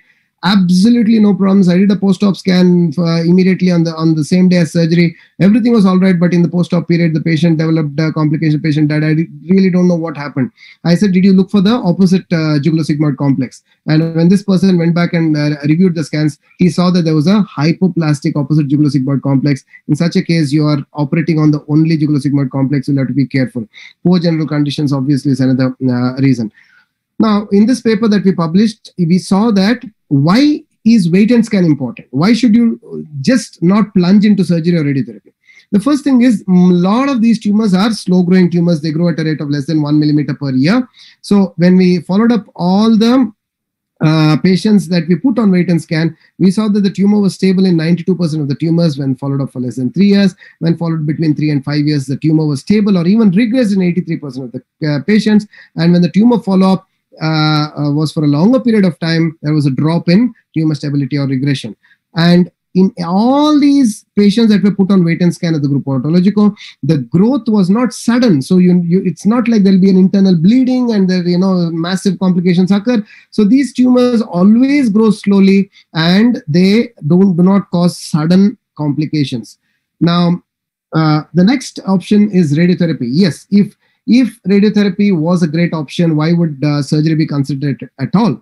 Now, I have some reservations regarding radiotherapy for this particular set of tumors, So maybe in a vestibular schwannoma, maybe in a couple of other situations, but in a patient with a tympanojugular paraganglioma, I have reservations on the role of radiotherapy. And we have published this when I was at the Gruppo Oncologico, and I've enumerated some of the points. And this table is from a review of radiotherapy done for tympanojugular paragangliomas. Now, I'm not going to we don't have the time, but I'll just take you the gist of this particular article and this particular analysis that I did with the literature review of all the latest series of radiotherapy for tympanojugular paraganglioma. Now, what I found is that there was a lack of standardization, which means that when you say local tumor control, what are you talking about? Are you talking about tumor being stable? Are you talking about shrinkage? Or what defines or describes good local control? Not many papers actually describe their results in terms of tumor stability, tumor regression, or the size of tumor. That analysis is always not forthcoming. They say there is good control. So that is something that has to be defined in the first place. Now, the second point is lack of consensus or indications or contraindications. Many standard articles that came out of this literature review that I showed in the previous table, there are articles which themselves say that contraindications for radiotherapy as defined by the authors of the articles are for tympanojugular paragangliomas are large tumors invading bone, extensions below the skull base and the neck, encasement of the vessels, and these are the reasons that they put forth where they say radiotherapy should not be given. So, but these are the very characteristics of head and neck paraganglioma, especially in the larger category. See, in C1 tumors, we don't need much help because these tumors don't grow very fast, and we don't get those tumors as well because, as I told you, a lot of these tumors are asymptomatic. We need help with the C3s and C4s, but radiotherapists themselves say that large tumors involving bone, extension below skull base, which are all characteristics of C3, C4, they are contraindications. So what are we talking about? We are talking about radiotherapy being indications for very small C1, maybe even C2 lesions. If done properly, surgery for a C2 lesion or a C1, you can come out with total tumor removal without any complications, and patient can be free for the rest of their life. Okay. Now, lack of protocols in terms of the authors do not determine whether, the third point is the authors do not determine whether these tumors are growing at all. If the tumors are not growing, and we found, as I showed you, 92% of the tumors do not grow rapidly or even slow growth, that is less than 3 mm per year for 3 years. So when they're not growing, what is the point of giving radiotherapy in the first place? So first determine whether they're growing tumors, and if they're growing, then you indicate radiotherapy. So this is again not clear in most of the papers. So, and then the risk of malignant transformation. Now this is something that really needs to be discussed. A lot not reported, So when a tumor turns malignant, goes intracranial, generally there is intracranial complication. All these are intracranial affairs that happen more often than not. And at that point, we do not go calling the patient down for a biopsy or a deep surgery to do a biopsy to take out these intracranial complications, So it's not reported. So even if the incidence is very less, we need to understand that the reportage in malignant transformation is again does not really reflects the true numbers. So these are all papers which you can go through. And while I was there, I was privileged to be a part of a multicentric study which did molecular biology study on tympanojugular paraganglioma. One of the aspects that we studied is the expression of this Notch1 receptor and the ZEB1 receptor. Now we found that paragangliomas express the Notch1 and ZEB1 transcription factor genes. So when these two genes are expressed, and these two gene mutations are found in these tumors, but we also know that Notch1 and ZEB1 genes are major expression of these transcription factors are major inducers of radioresistance. So again, there is a molecular basis for saying that some of these tumors could be inherently radioresistant. So do not rush into radiotherapy. And this is not the end of the story. There's a lot of debate left, and I at this point of time I'm not convinced about the role of radiotherapy for tympanojugular paragangliomas. Now I'm going to quickly run through some of these slides. What are the investigations? It can be put into 4 major categories: CT angio, MR angio, 4-vessel angio, and balloon occlusion test. I'm quickly going to show you some pictures. Now this is MR angiography. This is a key sequence that you need to tell the radiologist to do, because an MR angiography is not often routinely done as a part of all sequences. This is called a time of flight sequence, and here you see that the carotids and the vertebral artery vasculature stands out prominently. If you see this particular case, you will realize that here there is a bifurcation of the carotid. Here, the carotid kind of becomes hypoplastic, disappears. There's the vertebral artery complex. The right side carotid goes all the way up to the petrous. The left side, there's no carotid, because this is a MR angiography after a balloon occluded procedure. Now, PET scan again, I don't routinely do it, but I have done it for a few cases because these are expensive scans. I do it in case of patients where there is a familial or a hereditary transmission of the disease. So in such cases, we do a PET scan. The 18F DOPA scans is what we do, and in those scans you see nice evidence of tumor, and this is a whole body scan that is done. This is one of the patients. You see a whole body scan is done on in the case of tympanojugular paraganglioma. Okay, here you see very clearly that there is, let me pause at this stage. You see this is the area of it's a massive tympanojugular paraganglioma. There were no other lesions, associated lesions elsewhere in the body. Again, the same scan. This is, you see, massive tumor going intradural, extradural, everywhere, So this is one of those cases where we did a PET scan to rule out coexisting other paragangliomas. This is another scan where this was done for a vagal paraganglioma. Okay, so this is a vagal paraganglioma. So this is a case that was done on a vagal paraganglioma. Now, this is again, I would like to show you this part here, where you can clearly see a F-DOPA scan which throws up a vagal paraganglioma. Now, some of these things here are in Italian, because the software that I subscribed, the Osiric software that I used before was bought in Italy. So some of these outputs, the film outputs are all still in Italian. So here also you'll see that you can clearly see PET scans throw up paragangliomas very beautifully. The mainstay of diagnosis is a 4-vessel angiography. This is important to show feeding vessels, and to also embolize tumors. Okay, so here you see a nice blush here for a tympanojugular paraganglioma. You see multiple feeders. Now this is a whole there can be a whole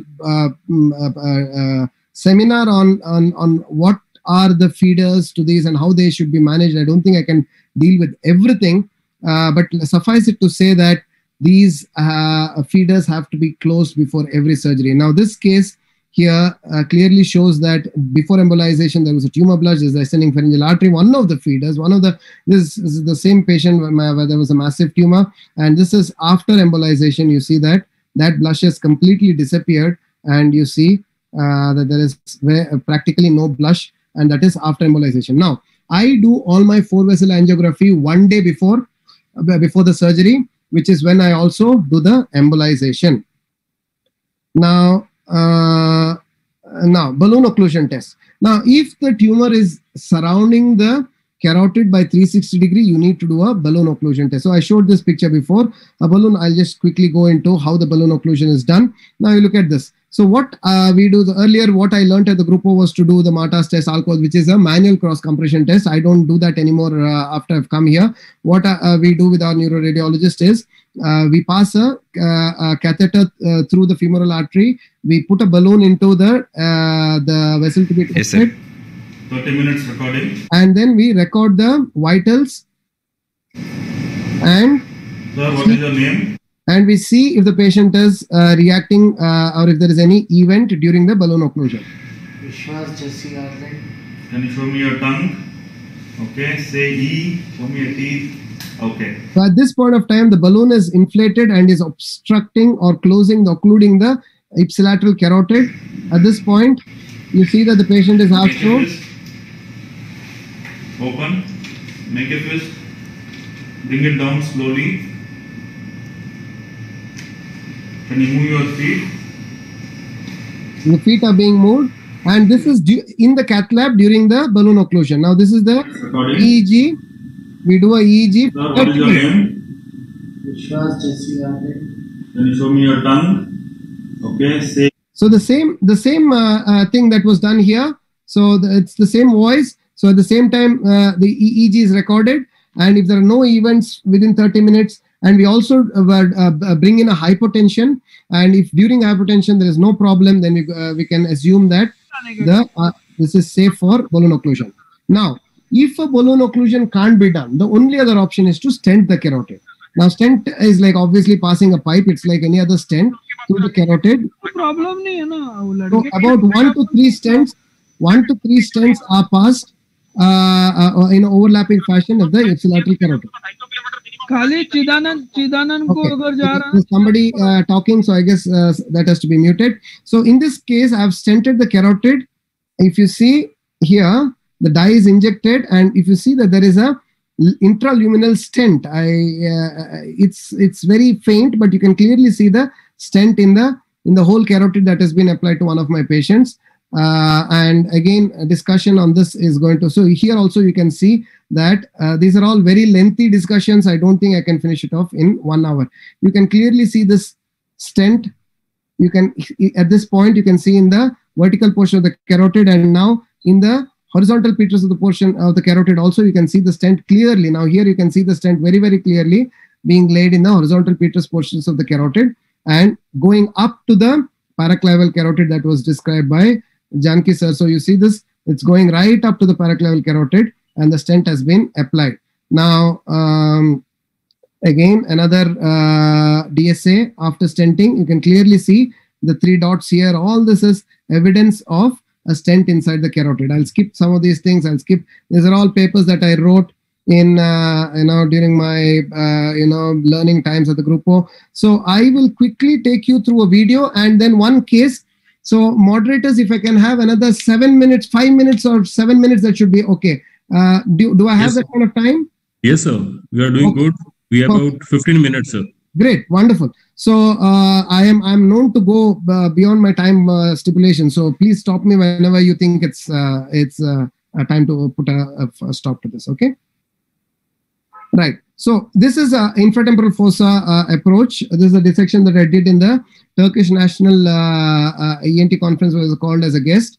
So here you see that the flap is being elevated. Now there was various techniques in flap elevation, again, nuances of which I think I would probably be able to describe in great detail at a later stage, but suffice it to say that the flap is always elevated in two layers. One is in the subcutaneous layer. So I always keep saying when you elevate the flap, you should have nothing but the yellowish fat, skin and the yellowish fat in the upper layer, and everything else should be below, because the lower layer is what has to be thick. So this is getting into the loose areolar tissue. Posteriorly, you don't have the true loose areolar tissue because you have the mucoperichondrium and the temporoparietal fascia also. So that is all that makes it thick posteriorly, and anteriorly you have the loose areolar tissue, which we see during autological dissection. So we cut the whole flap. We do a transection of the external aortic canal. Again, lot of small issues that we need to discuss about blind sac closures. A blind sac closure is done as a first step and as an integral part of all infratemporal fossa type A approach. Okay, so I'm going to describe type A, which is the workhorse of skull base of tympanojugular paraganglioma surgery. So once that is done, so this is a cadaver, hence I'm using a knife, but otherwise the second layer incision is always done using a coagulation monopolar. So a T incision is done, as you see here. A T flap is elevated, and the musculoperiosteal layer is then cut in a T fashion and elevated nicely, and bone is isolated. So here you'll see that the entire musculoperiosteal layer is elevated, and up to the point that you see the digastric muscle and the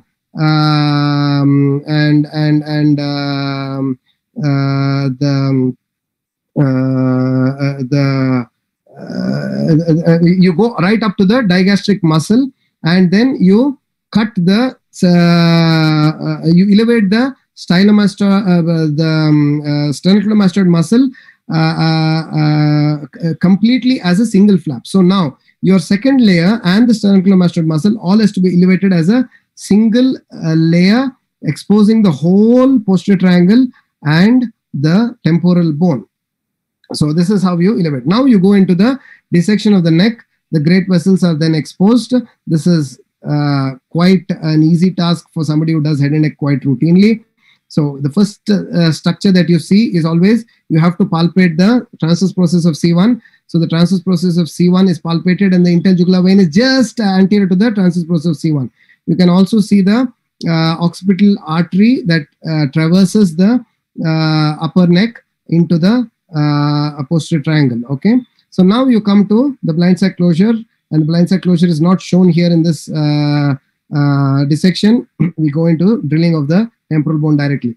So what you do is a wide mastectomy. I always like to preserve the canal wall in the beginning just for kicks. There's no particular reason, but it's actually a canal wall down mastectomy. The periosteum is removed and preserved.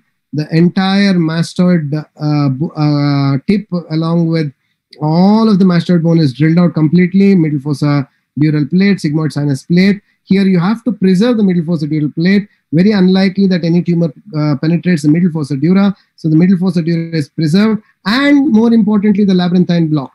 The labyrinthine block has to be preserved. If it's very unlikely again to see tumors penetrating, though I've seen a couple of tumors penetrating the labyrinthine block. It's quite unlikely, and this is one solid block which resists any tumor invasion, so it has to be preserved. And in that way, this whole thing is a hearing preservation surgery. Even if you have done a blind sac closure, the infratemporal fossa type A approach is a hearing preservation surgery, because if you preserve the labyrinthine block, the cochlea and the labyrinth per se, you can then rehabilitate the hearing of this patient by using a bone-anchored hearing implant. So now I'm drilling out the tympanic bone. You see, as I told you, the tympanic bone has a tympanomastoid suture line, tympanosquamous suture line, and deeper tympanopetrous suture line. So all these suture lines have to be identified, drilled out, and the entire tympanic bone has to be removed. Now I've removed the posterior canal wall, the ossicles are being removed. Every bit of epithelium has to be removed in terms of removing the whole, degloving the whole external aortic canal skin and the tympanic membrane, because if you leave in any epithelium, you will remove a paraganglioma, but you will seed or you will allow petrous bone colostoma to develop in the operated cavity. So it's very important that you remove every bit of epithelium. Now you see I'm again going on to the tympanic bone, drilling out every bit of the tympanic bone. I've come into the infratemporal fossa, soft tissue. The temporomandibular joint is now being exposed. Now you see that whole soft tissue I'm retracting. The entire infratemporal fossa soft tissue is retracted and pushed forwards, and this bit of bone has to be removed. As I told you, as you remove the infratemporal, the tympanic bone, you will uncap the facial nerve laterally, the jugular bulb next, and then the carotid. So you need to remove the entire tympanic bone. If you leave behind even a little bit of tympanic bone, you will then have problems as you go deeper. Now I am skeletonizing the facial nerve. I am skeletonizing it first, and then I am decompressing the facial nerve. So you go very close and go retrofacial, identify the jugular bulb area, and then you use a diamond burr to slowly shave off the bone on the facial, nicely, slowly, with lot of copious irrigation. You see the instrument that I prefer to use here is the vascular forceps, okay? And this has to be done as meticulously as possible. I'll just pause here and I'll tell you, post-op facial nerve results purely depends on this particular step. You take 1 hour here to reroute. Do not be in a competition with anybody. I know a lot of people who go about saying, I finished infratemporal fossa approach in 3 hours, 4 hours. I have no shame in telling that I take 8 hours, probably even 10 hours. I do a nice blind sack first. I take 45 minutes for a blind sack. I have no shame in saying this because I believe that a perfect blind sack closure will make you sleep peacefully when you go back home or again in the future, because any laxity in blind sack can lead to serious problems with the skin growing medially and infection getting into the cavity. Second thing is facial nerve rerouting. Even before you come to addressing the tumor, these are the two things. One is blind sack closure, facial nerve. I spend sometimes 1.5 hours to release the facial nerve very carefully without touching it as much as possible. If there is bleeding around the facial nerve, I do not coagulate it too much. I let it bleed a little bit, because once you reroute, all the bleeding stops. You can get to the bed and reroute and coagulate all the bleeders. So the more gently you do this, the better will be the facial nerve result. And I'm quite happy to say that most of my patients end up with a grade 2 for sure, and a lot of them end up with a grade 1, which means, and I'll show you some of my results. So you see here, I am using blunt instruments, sharp knife to first cut the tissues that attaches the facial nerve to the bed, and then blunt instrument. See, this is a cadaver, that's why I'm holding this, but otherwise I use a very small suction tip and try to never hold the nerve like this. I don't do this. This is a cadaver. So here I am using the I would use the the vascular forceps, and then I'll reroute it like this. So once the rerouting is done, we move forward, we go and we expose the styloid process. So you see, this is the styloid process. So the next structure that you, again, tympanic bone drill out. So this is the base, now this base of the styloid is tympanic bone again, and the fallopian canal is completely drilled out. The styloid is there. There is some tympanic bone here. Now all that has to be removed. Now by drilling further, I now isolate the jugular bulb. So here you see the entire jugulosigmoid complex. You see, this is the sigmoid sinus, jugular bulb, and then the jugular bulb becoming the internal jugular vein below. So that's the sigmoid sinus. So that's the jugulosigmoid complex. Here anteriorly, you're already beginning to see the shadow of the carotid. Now all this bone has to be drilled out for me to identify the carotid. If you leave behind any tumor, that is because you have not drilled the tympanic bone properly. Now I'm using a cutting burr here. That's because again it's a dissection. I always prefer to use a cutting burr as much as possible, but yes, at this point in a live surgery, I would use a diamond burr. Now the styloid process comes out. The muscles attached to the styloid process are pushed. Now is the time when you start to get to see the carotid. You dissect medial and anterior to the jugular bulb, you get the carotid. So that's where you get the carotid. So once the carotid is seen, you follow it up all the way. So this is the carotid. These are the lower cranial nerves. So you have the 11th cranial nerve crossing over. So that's the internal jugular vein. Carotid is medially. So that's the IJV being. So this is the internal jugular vein. The 11th cranial nerve is here. So I'm separating the IJV now. I will cut the IJV. This is a cadaver. So I'm cutting it like this. Otherwise, I use vascular clips to and then I turn the IJV around the 11th cranial nerve. Again, this is the condyle of the transverse process of C1. So this is a very important landmark. So that's the lumen I'm showing you of the internal jugular vein. Anyway, trust me, that's IJV. Now, once the IJV is completely resected out, this is one part of the tumor removal. Remember. So now you resect all this. So before you go to the carotid, if there is tumor on the carotid, leave behind that tumor. Do not address it at this stage. So remove the IJV, remove all the tumor, go all around the jugular bulb, posterior to the jugular, finish everything. At the last part, address the carotid. So once you finish, imagine that there is tumor all around. So of course, before that, you'll have to close the proximal end. That is to close the sigmoid sinus. Again, the sigmoid sinus is closed by using Surgicel. This is cotton for a dissection, but I ideally used by putting Surgicel. I close it here, I close it above, and then I close it again below. I close it in 4 parts, so there is absolute closure and there's no regurgitation of blood from above. And then I start debulking the tumor. I remove the tumor completely. Then I go ahead and address. Now, if you see here, this is the jugular bulb area. Now I'm drilling around the carotid. This is the jugular bulb area. I'll open the jugular bulb for you a little later. Now the carotid is exposed. So the carotid is nicely exposed. Now I'm exposing the jugular bulb. I'm cutting open the jugular bulb. As you cut open the jugular bulb, you'll get tumor all inside this. The lower limit has been cut. I've cut the IJV earlier. This is the opening for the inferior petrosal sinus. As I told you, this becomes the anteromedial compartment, and somewhere here behind this bone is the posterior. So this is the anteromedial compartment. Remember that anteromedial compartment has a 9th cranial nerve. So fiddling too much or putting too much surgery into the inferior petrosal sinus will lead to 9th cranial nerve paralysis. Now I'm addressing the carotid. I've identified the carotid. I'm holding the carotid again with vascular forceps, and I will now remove this cuff of tissue, which is actually the tissue around the carotid canal. See, all this is skull base. So around any foramen, maybe the jugular foramen or the carotid foramen, there is this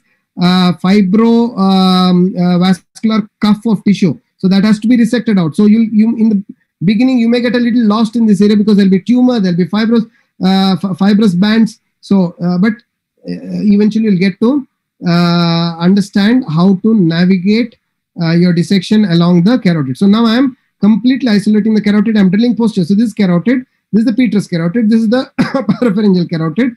I am drilling posterior to the carotid here. Now I'm drilling anterior to the carotid. So this way you can completely dissect the carotid and also transpose the carotid.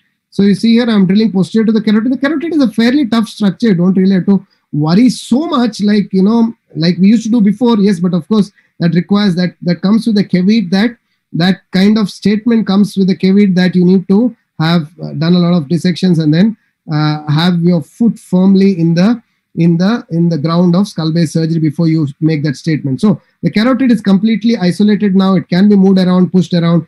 The jugular bulb, the medial aspect of the jugular bulb is preserved, which means that I preserve the lower cranial nerves. Now I'm drilling to expose the occipital condyle. Now we're drilling this point. Now exactly at this point, you see the hypoglossal canal. Now this is the hypoglossal canal. Now I drilled the jugular process. I told you several times about jugular process. I drilled the jugular process to reach the occipital condyle. The moment you see the hypoglossal canal, you remember that you're very close to the occipital condyle by drilling through the occipital condyle. Anteriorly is now let's just go further. I hope. So if you again go at this point. Okay, drilling on the jugular, the occipital condyle area, you see the hypoglossal canal. This is the jugular tubercle, posteriorly is the occipital condyle. Jugular tubercle, occipital condyle. Now I'm going into the vertebral artery dissection. This is not really important. Now I've exposed the craniovertebral junction. I'm dissecting the vertebral artery. This is really not important at this point of time. We'll deal with this at a later stage. Now I want to quickly show you one case. Now this is a huge, massive tympanojugular paraganglioma operated elsewhere. Once operated, this patient was newly married, developed the facial nerve paralysis, developed low cranial nerve paralysis when the patient came to me. So this is... Oh, sorry. Close your eyes. So total facial nerve paralysis. Lift your eyebrows. 5 practically grade. Blow. Okay, say ah. Loudly. Of voice. Loudly. Put your tongue out. Hypoglossal paralysis. Right. Okay, lift your shoulders. Both the shoulders. Anyway, so all cranial nerve paralysis except the spinal accessory nerve. Okay. Oh, sorry. So this patient was operated upon in 2 stages. Now, if you see the scan, it was both intradural and extradural. So in this first stage, I opened up the infratemporal fossa. I did the classical type A, and this is all tumor. Now you will see that I tried to preserve the facial nerve. Now, if you actually see, this is the facial nerve that I took tons of time to isolate and remove. Now, I wanted to save the nerve, hoping that there will be, but at the end of the day, I found a very unnatural looking, clumsy looking infiltrated nerve, which I decided to cut. You see, now I'm cutting the nerve because I thought that there's no point in saving this kind of nerve. I cut it at 2 ends, and then I went ahead with the dissection, and I had taken a consent for a sural nerve grafting. I intended to do a sural nerve grafting. Then I went inside, removed the entire extradural part. Now you see, this is the dura. This is the extradural part of the tumor that I'm removing. So I left behind the intradural portion. This is the entire, so this is the lateral semicircular canal. So you see, this is the cochlea and the lateral semicircular canal. Cochlea also drilled out actually. And this is the carotid here. This is the carotid. So everything, this is the occipital bone, the whole hypoglossal canal, the whole jugular process, everything. So you see this quadrangle here. This is the carotid, everything, and this is the whole tumor. But you see this muddy appearance. That is because I have left some tumor on the dura and the intradural part. I intend to do at a second stage. So now a sural nerve graft was done, and practically 5 centimeter graft was applied. Okay, so this grafting was done. This is the post-op clearance. There is intradural component and a little bit in the petrous apex behind the carotid. Now you see this. This is the post-op scan after 6 months. Now what do you see? You see that the extradural component is completely gone, no tumor. This is the component on the dura and a small petrous apex component here like this. Okay, so this is the residual tumor, mostly intradural and a small petrous apex component. This is after 18 months. I told them we could do it anything between 6 and, so you see that it has consolidated, kind of become grown in size also. So I told them after 1.5 years, I said it's time to go ahead and operate. I don't want to be operating on another massive intradural component. So I said we'll go. Now, yeah, this is the same CT scan post-op I've shown you. This is this is the facial nerve after 1.5 years of first surgery, after grafting. Okay, so so you see that he is able to close his eyes.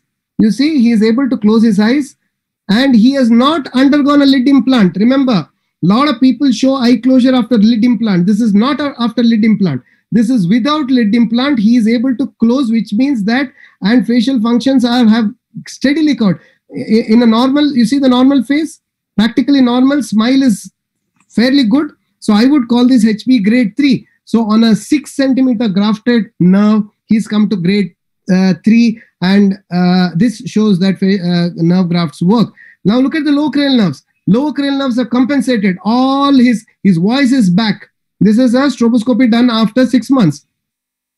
This is a fees study that I did after. I have all these. I have an integrated unit. I have fees. I have stroboscopy, everything in my armamentarium. So all patients undergo this evaluation before and after surgery. So you see the fees study clearly shows that swallowing, there is hardly any pooling of saliva, and swallowing is perfect on, see, this is the liquid being given, no aspiration, no coughing whatsoever. So he has completely compensated for all his lower cranial nerves. Facial nerve. Now I go for the petroccipital transsigmoid POTS approach, which is, see, now I have pictures. I can show you the movie. It will take you a while longer because it's a fairly long movie. It's a 10-hour surgery. So I'm going to show you the pictures. If time permits, we go for a movie. Okay. So now you should remember that I am operating on a rerouted, grafted facial nerve. Okay, so for me, this was a challenge, okay? Because this is one of the first cases that I have done on a rerouted, grafted facial nerve. Now I have to preserve the facial nerve. See, most POTS, the nerve is rerouted, you go into another. But in this case, I have to follow the facial nerve along the labyrinthine segment in the intradural component. I have no liberty of sacrificing the facial nerve. So I begin. This is all the previous cavity. You see fat has shrunk. Now all this is tumor. So this is that quadrangle that I'm speaking about. Now this is all tumor. This is all dura now. So okay. So now this is the labyrinthine block. Now if you see the previous, this is the lateral semicircular canal preserved in the first surgery as a landmark. I have drilled it out. Now from the dura down, we are one single cavity, except for this interim part where you have the facial nerve. I'll show you.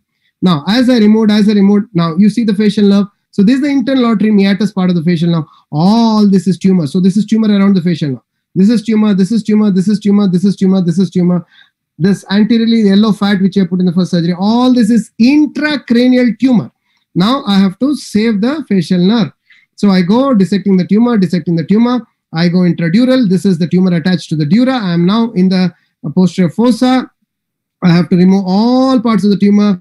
Now I have isolated the tumor. You see, I'm removing the tumor. These are all vessels in the posterior ica, pica, everything can be seen. I am removing the tumor, preserving again very carefully the facial. Now this is the part where you have the facial. I always insist upon having a neurophysicist next to me while using the nerve monitoring machine. I do not have a nerve monitoring machine lying down for me to, I get a live feedback from a neurophysicist who comes with me for every case. And because of this, I'm able to give good facial nerve results. Now, this is the internal artery portion. I'm separating, like in a vestibular schwannoma, I'm separating the tumor from the internal artery portion of the facial nerve. Now you'll see the entire facial nerve. You see, this is the facial nerve going into the root entry zone. This is the ica loop preserved. The entire tumor has been removed, preserving the facial nerve. This is the trigeminal nerve. The facial nerve is absolutely preserved right up to the, see, this is the grayish facial nerve, trigeminal ica loop. Okay, and everything is preserved. So because I have got a HP grade 3 after my graft and I was desperate to preserve. Then the remaining attachment, the dural attachment, the attachment of the hypoglossal canal, all that has been removed. Complete total tumor clearance has been achieved. Again, you see the root entry zone. You see this facial, I'm testing it with the nerve monitor probe. You see, I'm testing the root entry zone. This is the root entry zone of the facial, which I'm testing. No tumor, absolutely. This patient had hypertension before surgery because of this massive, even after the first surgery, he had hypertension. He was on antihypertensives. After this tumor was removed, within the 5th post-op day, hypertensives could be stopped. I put fat. Now this is the post-op after second surgery, after rerouted and grafted facial nerve. You see, he's able to close the eyes. The facial nerve functions deteriorated in the first 1 month, later on picked up and is going back to grade 3. You can see that most of the facial nerve function has been preserved. Eye closure is complete. Forced eye closure is complete. Even at rest, there is almost, again, I'm telling you, this is not a patient with a lid implant. A lot of people show you facial nerve results with lid implant, which is misleading. You have to, you can show for pictures with lid implant, but you have to tell that it's due to a lid implant. This is not due to lid implant. Okay, this is pure facial nerve function. This is the post-op picture of the same patient. You see that the entire tumor has been removed. You see that the tumor has been completely removed. Now the intradural component, everything has been removed. And here you can see the stent. See this? This is the stented portion of the that I had applied in the previous surgery. Again, no, this is another case. I'll quickly go through this. Straightforward rerouting. This is to show rerouting without facial nerve grafting. So this is the parotid tissue, rerouted nerve. Completely, this is the rerouted nerve, blindside closure complete. Now, again, tumor clearance. I'll just show you the post-op results. So after infratemporal fossa, 6 months later, this was 4 months later, this was HP grade 3 after 4 months. Okay, and after this is after 6 or 7 months. This is practically HP grade 1. You see, absolutely normal facial nerve function after rerouting. Little bit of function left for it to regain, but these patients have a whole year for facial nerve function recovery. Okay, so this is practically HP grade 1 bar 2, I would say, very close to 1. And these are some of my results. So if I have, I don't know, I mean, I can show you surgery, this whole thing, but if we don't have time, we can always keep it for another day. So again, summary is not important. What I would like to show you is the last slide where I invite you to the next course. Unfortunately, we lost this year's course. We had 2 wonderful series in 2018-19. Next year, we're going to have a lateral skull base as well as an anterior skull base course where you'll see all of the great panelists and the moderators and the speakers here today in action. So for those of you interested, you can always write to me and write to my team at World Skull Base. Thank you so much for patient hearing. Thank you, sir. And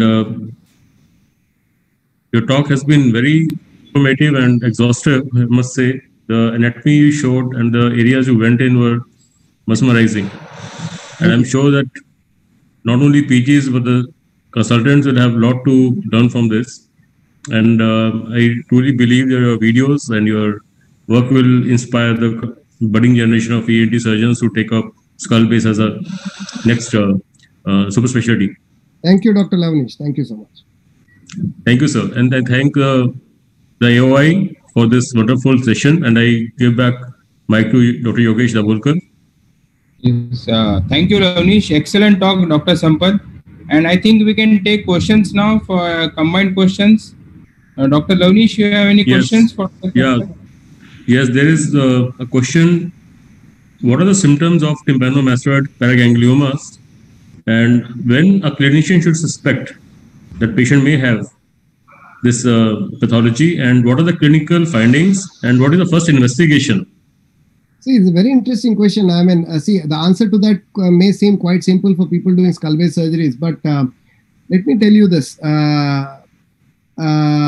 See, in a tympanomastoid paraganglioma, you may have very small tumors. Okay, so the class A1, A2 tumors could be quite small and could often be missed upon by otoscopy. And only an experienced eye would be able to catch the A1 and A2 tumors. When it gets into the B class, B1, B2, B3, all these tumors can be easily identified upon otoscopy, and that is quite obvious. So patients will have tinnitus, pulsatile tinnitus, hearing loss, and quite often giddiness as well when there is compression of the round window area and other pressure on the stapes and other structures. So these are quite obvious symptoms, and some of them would have episodes of bleeding if the tympanic membrane has opened up.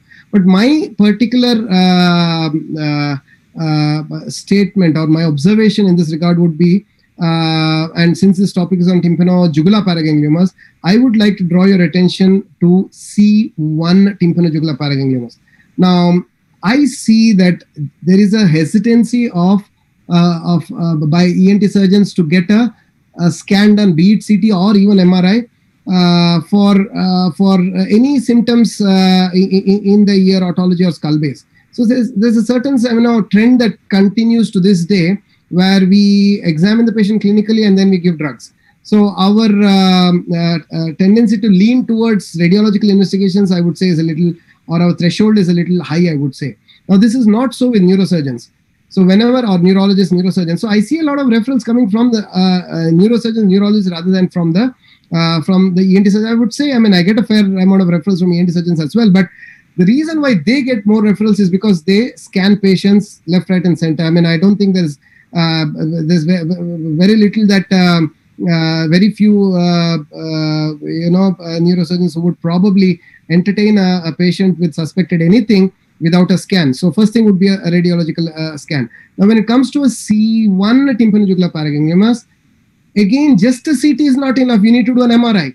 Now, I learned this the hard way, because there was a patient referred to me from Bangalore itself, actually.